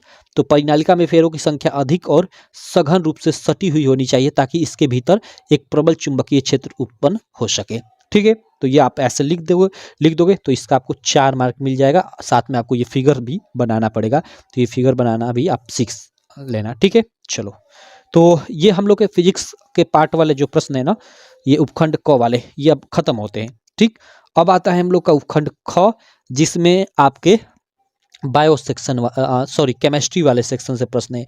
यानी शुरू के जो 4 चैप्टर हैं आपके संतुलित रासायनिक समीकरण, अम्ल क्षार और धातु एवं धातु, और उसके अलावा धातु एवं अधातु के बाद कार्बनिक वो यौगिकों वाला, ठीक है, IUPAC नेमिंग वाला चैप्टर। तो चलो इनको भी कर लेते हैं एक एक कर कर, क्या दिक्कत है। ठीक, चलो 1 मिनट थोड़ा समय आपका यहाँ पे ब्रेक लेता हूँ, पानी पी लेता हूँ, उसके बाद फिर आगे चलते हैं। ओके चलो, तो देखो इस यहाँ हम लोग का प्रश्न है, ये चौथे के बाद ये 5वां प्रश्न इसको कहा गया है, और केमिस्ट्री का ये फर्स्ट ही प्रश्न हो जाएगा। इसमें क्या बोला गया है कि निम्नलिखित अभिक्रिया के लिए संतुलित समीकरण लिखिए, और यहाँ पे आपका चार्ट है, ये प्रश्न दिया हुआ है, इसके लिए संतुलित समीकरण लिखना है। चलो देखते हैं, एक एक प्रश्न को हम लोग सॉल्व करते हैं। पहला है कि तनु सल्फ्यूरिक अम्ल दानेदार जिंक के साथ अभिक्रिया करता है। ओके, तनु सल्फ्यूरिक अम्ल यानी वही तेजाब आपका H2SO4 किससे अभिक्रिया करता है भाई? अम्ल दानेदार जिंक के साथ, दानेदार जिंक वही यानी जिंक के साथ अभिक्रिया करता है। तो क्या होता है, इसके लिए हमें संतुलित रासायनिक समीकरण लिखना है, और ये भी बताना है कि इस अभिक्रिया में क्या होता है। तो देखो H2SO4 जब जिंक से अभिक्रिया करता है तो जिंक H2SO4 से हाइड्रोजन को यहाँ से विस्थापित कर देता है। ये एक विस्थापन अभिक्रिया का भी उदाहरण हो जाएगा। ठीक है, विस्थापित कर यहाँ पे जिंक सल्फेट का निर्माण कर लेता है, और हाइड्रोजन को गैसीय रूप में इधर विस्थापित कर देता है, ठीक, हटा देता है। तो ये आपकी पूरी अभिक्रिया हो गई, इस प्रकार की होती है, और ये पूर्ण रूप से आई थिंक संतुलित भी है। देख लो हाइड्रोजन यहाँ पे 2 है, तो हाइड्रोजन 2, सल्फेट का एक आयन, जिंक, ठीक, ये संतुलित भी है। ठीक, तो संतुलित करने की कोई जरूरत भी नहीं है। चलो उसके बाद है कि तनु हाइड्रोक्लोरिक अम्ल। ओके, तनु हाइड्रोक्लोरिक अम्ल क्या होता है? HCl। जो HCl होता है वो तनु हाइड्रोक्लोरिक अम्ल होता है, मैग्नीशियम पट्टी के साथ अभिक्रिया करता है। ओके, तनु हाइड्रोक्लोरिक अम्ल यानी इसके लिए चलो यहाँ पे ही बता देता हूँ यार, एक सद्दा पेज की जरूरत पड़ेगी। कहाँ से लूँ, रुक जाओ 1 मिनट यार। तनु हाइड्रोक्लोरिक अम्ल, ये यार निकलना है। चलो यहीं पे आपको समझा देता हूँ, ठीक है, चलो कोई दिक्कत नहीं। देखो हमें क्या दिया है, ये उल्टा हो जा रहा है ना। चलो यहाँ पे तनु हाइड्रोक्लोरिक अम्ल यानी HCl, ठीक है, अभिक्रिया करता है मैग्नीशियम पट्टी यानी वही मैग्नीशियम से। ठीक है, तो क्या होता है इस अभिक्रिया के बारे में बताना है हमें, असंतुलित भी करना है, क्योंकि पट्टी के साथ अभिक्रिया करता है, इतना ही हमें दिया है। चलो तो देखो, जब HCl यानी हाइड्रोक्लोरिक अम्ल मैग्नीशियम के साथ अभिक्रिया करता है तो मैग्नीशियम क्लोराइड वही यहाँ से आपका हाइड्रोजन ये भी विस्थापित कर देगा। ठीक है, तो ये मैग्नीशियम क्लोराइड का निर्माण होगा, प्लस हाइड्रोजन गैस विस्थापित हो जाएगी। ठीक, तो ये भी एक विस्थापन अभिक्रिया का उदाहरण है। ठीक, अब देखो, अब इसको संतुलित करते हैं थोड़ा हम लोग। अब देखो यहाँ मैग्नीशियम क्लोराइड का ये आप फार्मूला लिख रहे हो MgCl, तो ये गलत हो जाएगा, क्योंकि MgCl2 होता है। मैग्नीशियम पे आपका +2 चार्ज होता है, ठीक है, और क्लोरीन पे -1 चार्ज होता है, इसलिए यहाँ नीचे 2 लिखा गया कि 2 क्लोरीन हो जाए तो 2 माइनस चार्ज हो जाए, तब यह फार्मूला सही होगा। ठीक, चलो तो अब देखो यहाँ पे मैग्नीशियम हम लोग का एक है, इधर भी क्लियर, हाइड्रोजन हम लोग का देखो इधर 2 है, इधर 1 है, तो इसलिए यहाँ पे 2 लगाना पड़ेगा। 2 नीचे नहीं लगाओगे, कहोगे कि HCl है, यहाँ मैं 2 लगा दूं तो फिर गड़बड़ हो जाएगा, क्योंकि इस पे +1 चार्ज होता है, इस पे -1 होता है। 2 लगाने से यहाँ पे +2 चार्ज हो जाएगा, तो फिर ये माइनस वाली दिक्कत हो जाएगी, तो इसलिए आगे लगाया जाता है। ठीक, तो 2 HCl हो गया, तो यहाँ पे 2 हाइड्रोजन, क्लोरीन देखो आगे 2 है, तो 2 क्लोरीन, ये संतुलित भी हो गया। ठीक, तो ऐसे इसको कर लेना है। उसके बाद देखो अगला क्या है कि नाइट्रोजन हाइड्रोजन गैस से संयोग करके अमोनिया बनाते हैं। तो ये तो सिंपल है भाई, जो हम लोग का नाइट्रोजन है, ठीक है, नाइट्रोजन हाइड्रोजन गैस से अभिक्रिया कर अमोनिया बनाता है। ठीक है, NH3 का निर्माण करता है। अब देखो इसको संतुलित करते हैं थोड़ा। यहाँ हम लोग का नाइट्रोजन 2 है, तो यहाँ हमें 2 करना पड़ेगा। ठीक है, तो हाइड्रोजन की हमें 3 × 6 यहाँ पे संख्या हो जाएगी, तो यहाँ पे 6 बनाने के लिए यहाँ पे 3 लिखना पड़ेगा। ये संतुलित भी हो गई कुछ इस प्रकार। ठीक है, चलो अगला देखो, हाइड्रोजन सल्फाइड गैस का वायु में दहन होने पर, यानी वही वायु में दहन होने पर, यानी वही वायु ऑक्सीजन से अभिक्रिया करती है, होने पर जल एवं सल्फर डाइऑक्साइड बनता है। ठीक है, देखो hydrogen sulphide gas, hydrogen sulphide क्या होता है? H2S, ये हाइड्रोजन सल्फाइड होती है, गैस वायु के साथ यानी ऑक्सीजन के साथ अभिक्रिया करती है, तो क्या होता है? जल एवं सल्फर डाइऑक्साइड, जल बनता है, H2O का निर्माण होता है, और सल्फर डाइऑक्साइड यानी SO2 का निर्माण होता है। ठीक है, अब इसको हमें संतुलित करना है, चलो करते हैं। अब देखो यहाँ पे हाइड्रोजन हम लोग देखते हैं, देखो इधर हम लोग का हाइड्रोजन हम लोग का 2 है, इधर भी हम लोग का 2 है। अगर उसके बाद सल्फर देखे तो देखो सल्फर हम लोग का 1 है, यहाँ पे भी सल्फर 1 है। ऑक्सीजन देखे तो यहाँ पे 2 है ऑक्सीजन, यहाँ पे देखो 1 और 2 3 है ऑक्सीजन, तो फिर ऑक्सीजन गड़बड़ हो रहा है। तो ऑक्सीजन हमें सीधा करना पड़ेगा भाई। तो मान लो यहाँ पे अगर मैं 6 बनाता हूँ, 3 दूना के 6, तो यहाँ पे देखो यहाँ पे हम लोग का कितना है, 1 है, और यहाँ पे अगर 2 लिखता हूँ, 2 दूना का 4, और यहाँ पे 2 लिखता हूँ तो 6, ठीक है। अगर मैं यहाँ पे 2 लिखता हूँ तो ये 2 दूना का 4 आपका ऑक्सीजन हो गया, और यहाँ पे 2 कर देता हूँ तो यहाँ पे आपका 2 यानी 6 ऑक्सीजन, और ये 3 दूना का 6 ऑक्सीजन। लेकिन अब हाइड्रोजन की स्थिति गड़बड़ हो जाएगी, 2 दूना का 4 हाइड्रोजन, और यहाँ पे देखो ये 2 ही हाइड्रोजन, इसलिए यहाँ पे 2 लिखेंगे, तो 2 दूना का 4 हाइड्रोजन। अब देखो 2 हमने लगाया तो सल्फर 2 हो गया, तो सल्फर यहाँ पे देखो 2 हम पहले से लगाए तो 2 सल्फर। अब देखो ये पूर्ण रूप से संतुलित भी हो गई, ठीक है। देखो ये हम लोग ये जो ये विधि यूज कर रहे हैं ना कि यहाँ 2 लगा दें यहाँ 3, तो इसको हिट एंड ट्रायल मेथड बोला जाता है, ठीक है। तो ये आपने पढ़ा होगा अपना फर्स्ट ही चैप्टर जो आपका संतुलित मतलब रासायनिक समीकरण वाला पहला ही चैप्टर है, उसमें संतुलित रासायनिक समीकरण आपने पढ़ा होगा, तो उसमें इन सब चीज़ों के बारे में पढ़ा होगा, ठीक। चलो, तो ये भी क्लियर हो गया भाई। अब चलो हम लोग आगे चलते हैं अगले प्रश्न पे। अगला प्रश्न हम लोग का 6 नंबर आ जाता है 5 के बाद कि निम्नलिखित का कारण बताइए, हमें कारण बताना है ये। और 2 यहाँ पे है कि प्लेटिनम, 2 प्रश्न है, प्रत्येक प्रश्न का आपको 2-2 मार्क मिलेगा, यानी 4 मार्क यहाँ से आपको मिलेगा। प्लेटिनम सोना एवं चांदी का उपयोग आभूषण बनाने के लिए किया जाता है, क्यों, हमें कारण बताना है। और उसके बाद है कि निष्कर्षण प्रक्रम में कार्बोनेट एवं सल्फाइड अयस्क को ऑक्साइड में परिवर्तित किया जाता है, क्यों, ये हमें कारण बताना है, ठीक है। चलो पहला हम लोग देखते हैं कि प्लेटिनम सोना एवं चांदी का उपयोग आभूषण बनाने में क्यों किया जाता है। तो देखो इसका कितना शानदार तरीके से मैंने यहाँ पे उत्तर लिखा हुआ है, 1 मिनट यहाँ पे मैं आपको दिखा देता हूँ, ठीक है। यहाँ पे देखो 1 मिनट, देखो देखो प्रश्नोत्तर संख्या 6 का ये फर्स्ट का उत्तर है, ठीक है। यार ये कौन बार बार फोन कर रहा है, दिक्कत कर रहा है, 1 मिनट रुक जाओ। ओके यार, हाँ चलो माफ़ करना, एक्चुअली ना ये लड़कों को मैंने जो नंबर दिया है लक्ष्य बैच में, मतलब वहाँ पे कि अगर आपको पेमेंट करना है तो कैसे करोगे, तो एक लड़का कॉल कर रहा था लक्ष्य बैच लेने के लिए। चलो कोई दिक्कत नहीं, चलो आप भी अगर लक्ष्य बैच लेना चाहते हो ना, ठीक, तो वहाँ हमारी ऐप पे ही नंबर दिया हुआ है, आप UPMSP study app, UPMSP study app जो है आप गूगल प्ले स्टोर से डाउनलोड कर लेना, ठीक है। और वहाँ पे आपको डायरेक्ट भी पेमेंट कर सकते हो, आप आवर कोर्स में जाओगे, लक्ष्य बैच में जाओगे, क्लास 10 में 99 रुपये आप पेमेंट कर दोगे वहाँ पे, तो आपको ये पूरा का पूरा पेपर का ये PDF अच्छे से वहाँ पे सोल्यूशन के साथ मिल जाएगा। साथ ही आपका प्रीवियस ईयर पेपर का भी सोल्यूशन मिल जाएगा, और ये साइंस का ही नहीं, हर एक सब्जेक्ट के मॉडल पेपर का आपका सोल्यूशन का वीडियो मिल जाएगा, वीडियो भी और PDF भी, ठीक है। PDF भी आपको वहाँ मिल जाएगा और टेस्ट भी मिल जाएगा, तो आप जरूर ज्वाइन करना यार, 99 रुपये क्या है, ठीक। चलो आगे चलते हैं प्रश्नोत्तर संख्या 6 पे। हम लोग का प्रश्नोत्तर संख्या 6 का फर्स्ट था कि प्लेटिनम सोना एवं चांदी का उपयोग आभूषण बनाने के लिए किया जाता है, क्यों, हमें कारण बताना है इसका। तो देखो आप इसमें लिख दोगे कि प्लेटिनम सोना एवं चांदी का उपयोग आभूषण बनाने के लिए इसलिए किया जाता है, ठीक है, क्योंकि ये धातुएं बहुत कम अभिक्रियाशील होती हैं और जल्द वायु से अभिक्रिया नहीं करती, जिसके कारण इनका चमक अधिक दिनों तक बना रहता है। साथ ही इनमें तन्यता और आघातवर्धन्यता का गुण पाया जाता है, जिसके कारण आभूषण बनाने में आसानी होती है, ठीक है। तो इसलिए इनका हम लोग आभूषण बनाने में उपयोग करते हैं, ये कारण है, सिंपल। अरे यार ये फिन कर रहा है, मैं क्या करूं, चलो 1 मिनट रुक जाओ। ओके यार चलो, लड़के ने अभी जी जो कॉल कर रहा था 99 रुपये पेमेंट कर कर लक्ष्य बैच ले लिया, तो आप भी ले सकते हो। चलो तो ये प्रश्न हम लोग का हो गया था।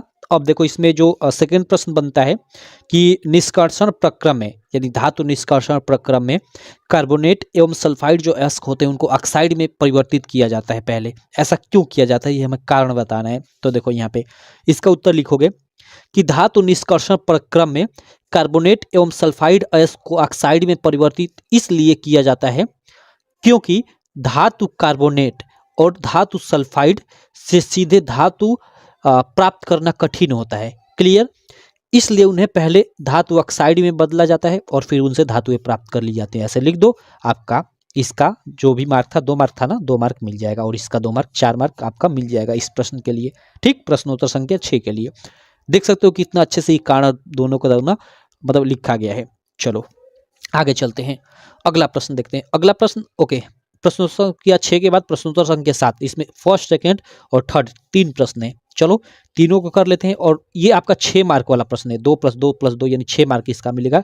दीर्घ उत्तरीय प्रश्न है, यानी इसमें अथवा भी होगा, क्योंकि दीर्घ उत्तरीय प्रश्न में अथवा भी होता है। तो देखो यहाँ पे अथवा भी है। निम्न पे टिप्पणी लिखना है, ये विकृत गंधितता, रेडाक्स अभिक्रिया और एस्टरीकरण अभिक्रिया। तो चलो पहले हम लोग इसको भी करेंगे और इसको भी करेंगे। आपको एग्जाम में एक ही करना होगा, कि तो इसको करो कि तो उसको करो, अथवा में से किसी एक को करना होगा, लेकिन हम लोग दोनों को करेंगे। चलो करते हैं।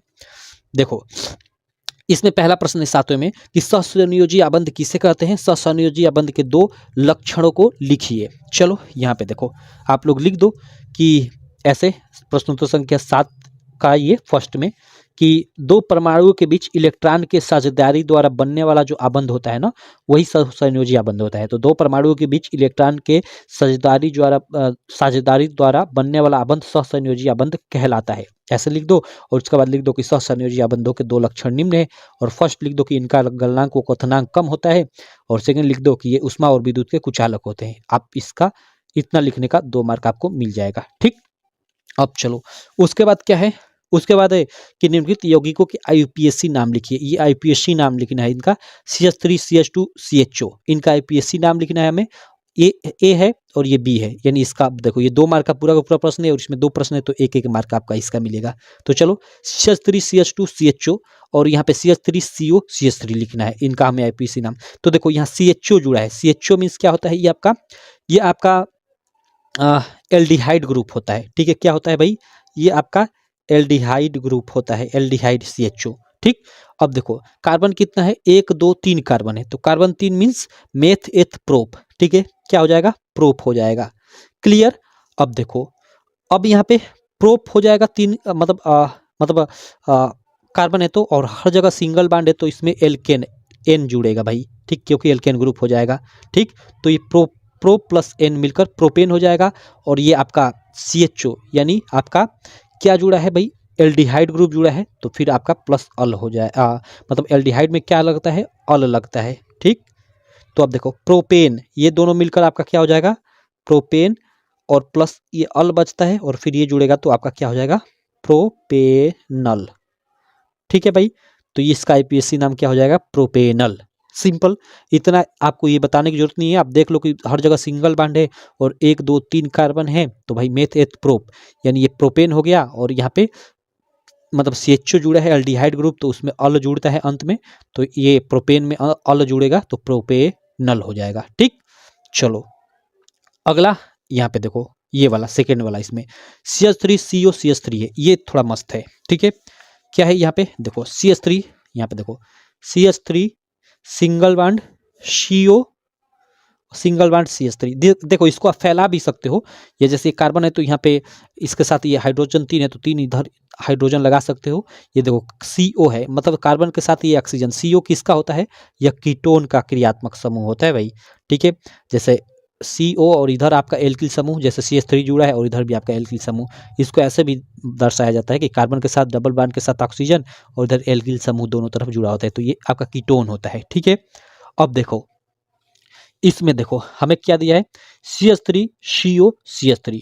अब देखो यहाँ 1 और 2, या इधर से भी गिनती करोगे तो 1 2, यानी दूसरे नंबर पे आपका कीटोन जुड़ा हुआ है। ठीक, और हर जगह सिंगल बॉन्ड है, तो मेथ एथ प्रोप, 3 कार्बन है तो मेथ एथ प्रोप, यानी प्रोप हो जाएगा। और हर जगह सिंगल बॉन्ड है तो आपका ये क्या हो जाएगा, प्रोपेन हो जाएगा। ठीक, और उसके बाद देखो दूसरे नंबर पे ये आपका जुड़ा हुआ है कीटोनी ग्रुप, तो प्रोपेन आप लिख दो 2 ऑन।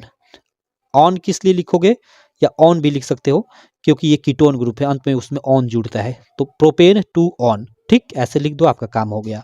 ठीक, या इसको ऐसे भी लिख सकते हो कि प्रोपे नॉन 2, ऐसे भी लिख सकते हो, क्योंकि प्रोपेन में ये कीटोन ग्रुप है तो ऑन जुड़ेगा तो प्रोपेन नॉन हो जाएगा, और दूसरे नंबर पे ये लगा है तो आगे 2 लिख दोगे, सिंपल।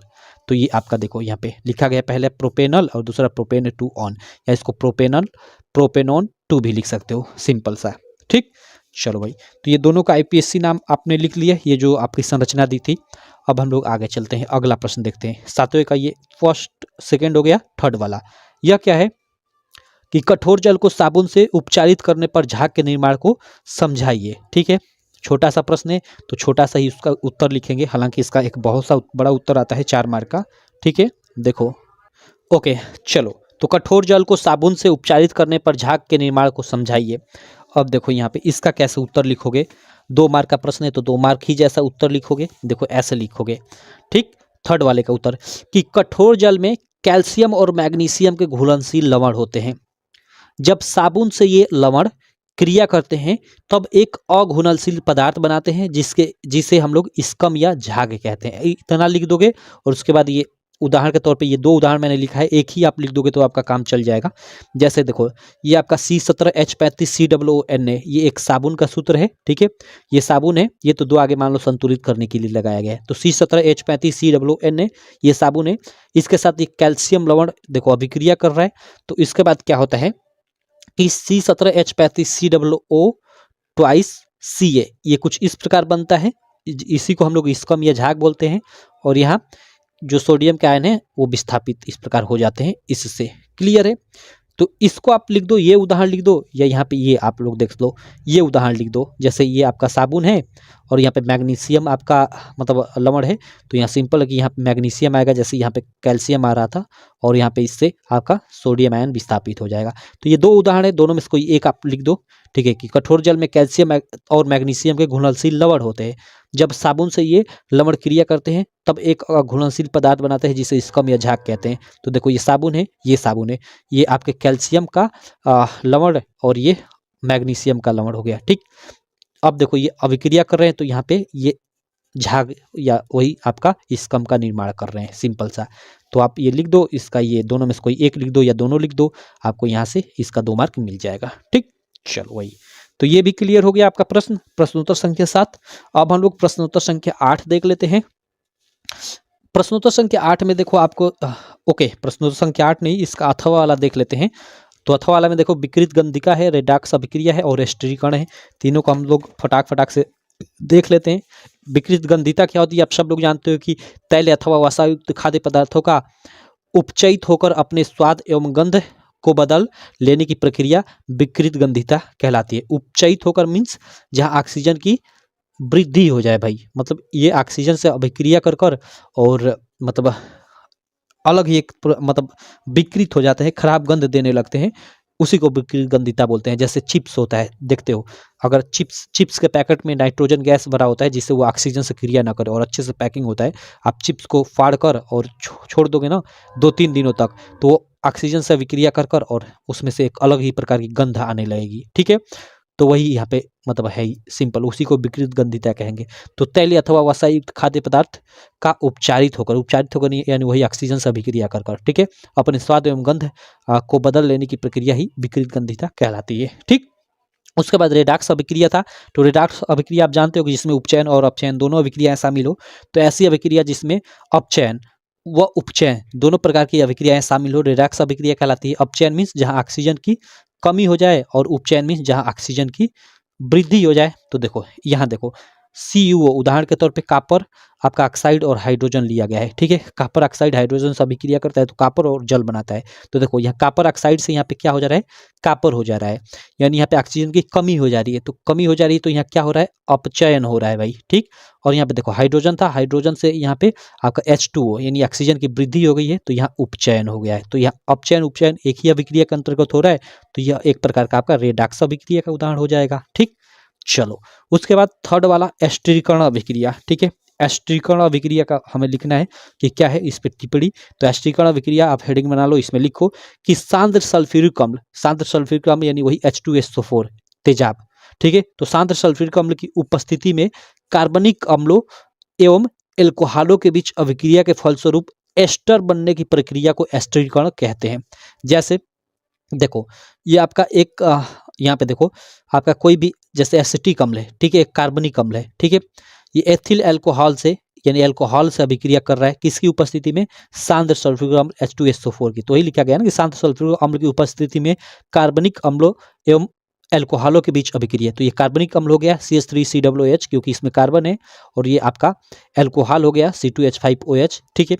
तो ये कार्बनिक अम्ल और अल्कोहल H2SO4 की उपस्थिति में अभिक्रिया कर जब यहाँ पे क्या बनाते हैं, आपका यहाँ पे एस्टर का निर्माण करते हैं। ये एथिल एसीटेट है यानी एस्टर है, इसका निर्माण कर रहे हैं। तो यह आपका एक एस्टीकरण अभिक्रिया का ये उदाहरण हो जाएगा, इसी को एस्टीकरण अभिक्रिया बोलते हैं। तो ये अभिक्रिया देख दो, ये एस्टर का निर्माण होता है और यहाँ जल भी बनता है। तो ये आप ये अभिक्रिया लिख देना, ठीक है, उदाहरण के तौर पे। या इतना भी लिख दोगे कि शांत सल्फ्यूरिक अम्ल H2SO4 की उपस्थिति में कार्बनिक अम्लों एवं एल्कोहलों के बीच अभिक्रिया के फलस्वरूप एस्टर बनने की प्रक्रिया को एस्टीकरण कहते हैं, ठीक है। इतना भी लिख दोगे तो काम चल जाएगा, आपको मिल जाएगा जो भी इसका मार्क डिसाइडेड 2 मार्क, और बाकी उदाहरण भी लिख देते हो तो सही और भी है, ठीक। चलो ये आपका क्लियर। अब यहाँ पे आ जाते हैं। अब देखो ये उपखंड ग में आ जाते हैं, यानी बायो वाले सेक्शन में बायो के प्रश्नों को देख लेते हैं भाई। इसमें अब देखो पहला इसमें प्रश्न है, और एक तरह से पूरे प्रश्न को देखें तो 8वां प्रश्न है कि जैव निम्नीकरण और गैर जैव निम्नीकरण पदार्थों के बीच अंतर बताइए, इनके उदाहरण दीजिए। ओके चलो देखते हैं। उपखंड ग के प्रश्न तो संख्या 8, इसमें आप 2 बना लो, एक जैव निम्नीकरण पदार्थ, एक गैर जैव निम्नीकरण पदार्थ, ठीक है। और इसमें अंतर हमें बताना है तो अंतर लिख दो। फर्स्ट अंतर कि वे पदार्थ जो जैविक प्रक्रिया द्वारा अपघटित हो जाते हैं जैव निम्नीकरण पदार्थ कहलाते हैं, ठीक। उसके बाद इसमें लिखो कि वे पदार्थ जो जैविक प्रक्रिया द्वारा अपघटित नहीं होते हैं गैर जैव निम्नीकरण पदार्थ कहलाते हैं। क्लियर। इसमें उसके बाद सेकंड लिख दो कि ये पर्यावरण को प्रदूषित नहीं करते हैं, और इसमें लिख दो कि ये पर्यावरण को प्रदूषित करते हैं, ठीक। और थर्ड में लिख दो कि जैव निम्नीकरण पदार्थ समय के साथ अपने रूप और संरचना को बदलते रहते हैं और अंत में नष्ट हो जाते हैं। उदाहरण के तौर पर जैसे फल तथा सब्जी के छिलके, लकड़ी, घास, कागज, चमड़ा आदि, ठीक है। और वही जैव निम्नीकरण पदार्थ में लिख दो कि गैर जैव निम्नीकरण पदार्थ लंबे समय तक अपरिवर्तित रहते हैं, यानी वही नष्ट नहीं होते हैं। उदाहरण के तौर पे प्लास्टिक की बोतलें, पॉलीथीन, कांच आदि आप लिख दो। ये आपका 3 अंतर हो गया। आराम से इसका आपका जो भी मार्क, कितना मार्क इसका है 2 + 2 4 मार्क, तो इसका आपका 4 मार्क मिल जाएगा, कोई दिक्कत नहीं होगी, ठीक। चलो उसके बाद हम लोग यहाँ आगे चलते हैं, अगले प्रश्न पे चलते हैं। ओके अगला प्रश्न है प्रश्नोत्तर संख्या 9 के निम्नलिखित चित्र में अंतःस्रावी ग्रंथियों के नामांकित कीजिए। ओके 1 + 1 + 1, ओके 4 मार्क का ये प्रश्न है प्रत्येक, और यहाँ 4 ग्रंथियाँ दी हुई है, प्रत्येक को आपको मतलब नाम लिखने का 1-1 मार्क मिलेगा। तो देखो यहाँ पे सबसे पहले यहाँ पे स्क्रीन पे आप लोग देख सकते हो, यहाँ पे जो आपका दर्शाया गया है, यहाँ पे ये चित्र, इसको मैं थोड़ा जूम कर लेता हूँ, 1 मिनट। देखो ये सबसे पहले ए ऊपर वाला पार्ट यहाँ पे ए दर्शाया गया है, ठीक है। और उसके बाद यहीं पे इसके पास ही ये बी वाला पार्ट दर्शाया गया है, और उसके पास ये गले में आपका सी वाला दर्शाया गया है, ठीक है। और यहाँ छाती के पास यहाँ पे ये डी वाला दर्शाया गया है, ठीक। अब देखो यहाँ सबसे ऊपर, यहाँ मतलब ये मस्तिष्क के पीछे वाले भाग में यहाँ जो ये दर्शाया गया है, यहाँ पे ये आपकी पीनियल ग्रंथि है। ये आपकी क्या है? ये आपकी पीनियल ग्रंथि है भाई, पीनियल ग्रंथि है। और उसके नीचे यहाँ पे जो आती है वो ही आपकी मास्टर ग्रंथि या पीयूष ग्रंथि, जिसको आप पिट्यूटरी ग्रंथि भी कह सकते हो। यहाँ पे आपकी क्या होती है? पीयूष ग्रंथि होती है, ठीक। उसके अलावा यहाँ सी पे यानी गले में आपकी थायराइड ग्रंथि होती है। क्या, कौन सी ग्रंथि? थायराइड ग्रंथि, ठीक। जिसको मतलब आयोडीन की जरूरत पड़ती है। अगर अच्छे से आयोडीन नहीं मिलता है तो एक रोग होता है घेघा रोग, ठीक है। तो पूछा जाता है एग्जाम में कि आयोडीन की कमी से होने वाला रोग, तो घेघा रोग होता है, ठीक। चलो गला फूल जाता है इसमें। और अंत में यहाँ छाती के पास आपकी थाइमस ग्रंथि पाई जाती है, ठीक। अंतःस्रावी ग्रंथि है ये थाइमस ग्रंथि, ठीक है।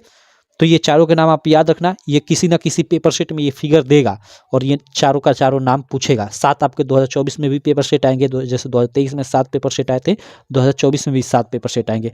और किसी ना किसी पेपर सेट में 1 या 2 या 3 या कई पेपर सेट में भी ये चित्र देकर ये नाम पूछा जा सकता है। तो नाम को आप लोग याद रखना, ठीक।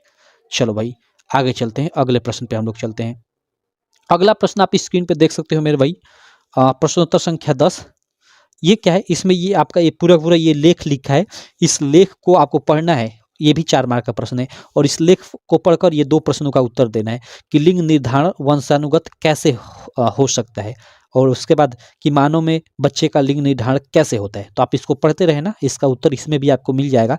बाकी मैं इसका डायरेक्ट उत्तर बता देता हूँ। लिंग निर्धारण वंशानुगत कैसे हो सकता है, इसका आप लोग कैसे लिखोगे? तो देखो प्रश्नोत्तर संख्या ये 10 है। 10 का पहले का उत्तर लिख दोगे कि लिंग निर्धारण वंशानुगत होता है क्योंकि यह गुणसूत्रों द्वारा निर्धारित होता है। मनुष्य में लिंग को X और Y गुणसूत्रों द्वारा निर्धारित किया जाता है। महिलाओं में XX गुणसूत्र, जबकि पुरुषों में XY गुणसूत्र होता है। ऐसे लिख दो, आपका इसका 2 मार्क मिल जाएगा। क्लियर? चलो उसके बाद इसमें है कि मानव में बच्चे का लिंग निर्धारण कैसे होता है, यानी जो मानव है, मनुष्य है, उसमें बच्चे का लिंग निर्धारण कैसे होता है। मतलब एक बच्चा पैदा होगा कि बच्ची, कैसे इसका लिंग निर्धारण होता है। ठीक है, चलो देखते हैं इसका कैसे होता है। देखो आप लिखोगे कि मानव में बच्चे का लिंग निर्धारण पिता के गुणसूत्रों पर निर्भर करता है। क्यों करता है भाई? क्योंकि पिता में आपका एक्स वाई 2 गुणसूत्र पाया जाता है और माता में आपका एक्स एक्स पाया जाता है, कैपिटल एक्स। ठीक है, तो अब देखो माता से हमेशा एक्स ही प्राप्त होगा और पिता से कि तो एक्स प्राप्त होगा कि तो वाई प्राप्त होगा। तो इस पिता पे ही डिपेंड कर रहा है कि एक्स प्राप्त होगा तो एक्स एक्स का यहाँ पे निर्माण होगा, और एक्स यहाँ से अगर वाई मिल रहा है और यहाँ से एक्स मिल रहा है तो एक्स वाई बन जाएगा। तो यहाँ पे पिता के गुणसूत्रों पे ही निर्भर करता है कि लड़का होगा कि लड़की होगा। ठीक है, चलो तो देखते हैं क्या होता है। अब देखो मानव में बच्चे का लिंग निर्धारण पिता के गुणसूत्रों पर निर्भर करता है, क्योंकि सभी बच्चे चाहे वह लड़का हो अथवा लड़की अपनी माता से एक्स गुणसूत्र प्राप्त करते हैं। क्यों? क्योंकि माता में तो एक्स एक्स ही गुणसूत्र होता है तो एक्स ही प्राप्त करेंगे। अतः बच्चों का लिंग निर्धारण इस बात पर निर्भर करता है कि उन्हें पिता से किस प्रकार का गुणसूत्र प्राप्त हुआ है। ठीक है, जिस बच्चे को अपने पिता से एक्स गुणसूत्र वंशानुगत हुआ है, यानी एक्स गुणसूत्र मिला है, वह लड़की, एवं जिसे पिता से वायु गुणसूत्र वंशानुगत होता है, वंशानुगत होने का मतलब वही मिलता है, वह लड़का होता है। देखो इसका मतलब क्या है कि पिता में एक्स और वाई दोनों पाया जाता है और माता में केवल एक्स एक्स पाया जाता है। मान लो माता से एक्स आया और पिता से भी एक्स आया, तो पिता से भी एक्स और माता से भी एक्स, तो इस स्थिति में क्या होगा कि ये आपका लड़की, मतलब लड़की का निर्माण होगा। ठीक है, लड़की आएगी। और अगर पिता से आपका मान लो वाई आता है, ठीक है, पिता से आपका वाई आ गया और माता से आपका एक्स आ गया, तो वही एक्स वाई ये बन गया। तो इस स्थिति में लड़का पैदा होगा। ठीक है, लड़का होगा। तो पूर्ण रूप से अगर डिसाइड देखा जाए तो वह पिता पे ही मतलब डिपेंड करता है कि पिता से कौन सा गुणसूत्र प्राप्त हो रहा है, उसी के आधार पे बच्चे का लिंग निर्धारण किया जाता है। अगर पिता से एक्स मिल रहा है तो लड़की मतलब पैदा होगी, और अगर पिता से वायु मिल रहा है तो लड़का पैदा होगा। सिंपल है। तो ये आपका ऐसे आप लिख दोगे कि मानव में बच्चे का लिंग निर्धारण पिता के गुणसूत्रों पर निर्भर करता है, क्योंकि सभी बच्चे चाहे वह लड़का हो अथवा लड़की अपनी माता से एक्स गुणसूत्र प्राप्त करते हैं। अथवा बच्चों का लिंग निर्धारण इस बात पर निर्भर करता है कि उन्हें अपने पिता से किस प्रकार का गुणसूत्र प्राप्त हुआ है। जिस बच्चे को अपने पिता से एक्स गुणसूत्र वंशानुगत होता है वह लड़की, एवं जिसे पिता से वायु गुणसूत्र वंशानुगत होता है वह लड़का होता है। ठीक है, वंशानुगत होने का मतलब वही मिलता है। क्लियर भाई? चलो इसका उत्तर आपको क्लियर। अब देखो प्रश्नोत्तर संख्या 11 पे आ जाते हैं। अब देखो प्रश्नोत्तर संख्या 11 की मानव आहार नल का आरेख बनाइए और उसमें निम्नलिखित भागों को नामांकित कीजिए। किस किस भाग को? मुख को हमें नामांकित करना है, ग्रसिका को, अमाशय को और छोटी आंत को। और ये देखो आपका 6 मार्क का ये प्रश्न हो जाएगा। 4 मार्क चित्र बनाने का और 2 मार्क ये जो भी भाग दिया है मुख, ग्रसिका, अमाशय और छोटी आंत को दर्शाने का। चलो देखो ये आपका मानव आहार नल का ये फिगर है, देख सकते हो आप लोग। ये यहाँ से पूरा का पूरा ये स्टार्ट होता है, यहाँ से आता है अंत में, और यहाँ गुद्दा द्वार तक। ठीक, तो देखो यहाँ पे हमें क्या दर्शाना है? पहला हमें मुंह दर्शाना है, मुख दर्शाना है। तो भाई ये मुख होता है, सिंपल सा मुख, जिसको आप मुख गुहा भी बोलते हो। तो ये आप तीर से ये देखो दर्शाया गया है। ये फिगर आपको बना लेना है भाई अच्छे से। ठीक है, ये फिगर बनाना सीख लेना है। ठीक, उसके बाद किस चीज को दर्शाना है? ग्रसिका को। तो देखो ग्रसिका क्या होती है, यहाँ पे ध्यान देना। ग्रसिका यहाँ हालांकि ऊपर दर्शा दिया हूँ, ग्रसिका यहीं पे होती है। यहाँ पे जो कंठ होता है ना, कंठ से ऊपर वाला ये थोड़ा सा पार्ट होता है, उसी को हम लोग क्या बोलते हैं? ग्रसिका बोलते हैं, याद रखना। ठीक, तो ये मैंने थोड़ा यहाँ पे आपको दर्शाना है। ठीक है, ये भी सही है, कोई दिक्कत नहीं है, वही कंठ से ऊपर ही। और देखो कंठ से नीचे वाले का जो भाग है ना, वो आपकी ग्रास नली होती है, यानी भोजन की नली होती है। और एक अलग सी नली जाती है जो फेफड़े में जाती है, श्वास नली। ठीक है, तो ग्रसिका और ग्रास नली में अंतर है। ग्रसिका मीन्स ये अलग चीज है एक, और एक ग्रास नली होती है जिसको भोजन की नली भी कहते हैं। ठीक है, चलो उसके बाद हमें ग्रसिका को दर्शाना था, हमने दर्शा दिया। उसके बाद हमें अमाशय और छोटी आंत को दर्शाना है। तो अमाशय यानी पेट भाई। तो ये देखो ये जो आपकी जे टाइप की ये आकृति है, ठीक है, ये वाली, ठीक है, ये आपकी क्या है? ये आपका अमाशय है। तो अमाशय आपका, और यहीं से देखो ये यहाँ पे ये मतलब ये से आती है, और ये जो पूरा ये मतलब ये पूरा ये सटी सटी हुई आकृति दिख रही है, ये छोटी आंत होती है। तो छोटी आंत को भी हमने दर्शा लिया। ठीक, तो जो भी चीज़ें दिया था उसको हमने दर्शा लिया, तो ये फिगर बनाने का 4 मार्क और ये चीज़ें दर्शाने का आपको 2 मार्क यानी 6 मार्क मिल जाएगा। ठीक, चलो ओके, आगे हम लोग चलते हैं। और देखो मानव आहार नाल के बारे में ना पूरा का पूरा इसका मतलब इसमें कैसे पोषण होता है, पोषण के बारे में भी प्रश्न पूछता है, तो आप इसको क्लियर कर लेना, काफ़ी इंपॉर्टेंट प्रश्न है। अगला प्रश्न है क्या कि स्त्री केसर का स्वच्छ एवं नामांकित आरेख बनाइए तथा उसमें पराग नली की वृद्धि और बीजांड में प्रवेश करते हुए दिखाइए। ठीक है, चलो यहाँ पे देखो, एक मिनट, इधर ये फिगर कहाँ है भाई, इस बगल है, यहाँ पे देखो, ये आपका स्त्री केसर का पूरा एक फिगर है। ठीक है, ये फुल का एक स्त्री का पार्ट है, स्त्री जनांग का स्त्री केसर। ठीक है, यहाँ पे देखो हम लोग का सबसे पहले ये ऊपर आपका क्या है, वर्तिकाग्र है, और इस वर्तिकाग्र में आपका देखो यहाँ ये मतलब ये पूरा ये पार्ट है ना, इसको वर्तिका बोलते हैं। इसमें आपका ये पराग नली विकसित होती है जो ऊपर से आती है, जिसमें आपके जो भी मतलब मेल से यानी पुष्प के मेल भाग से यहाँ पराग कण आते हैं। ठीक है, वो यहाँ मतलब वही नर युग्म जाते हैं, इस नली के माध्यम से यहाँ इसमें अंडाशय में जो उपस्थित बीजांड होता है उसमें आते हैं। ठीक है, तो ये पूरा ऐसे आपको दर्शाया गया है।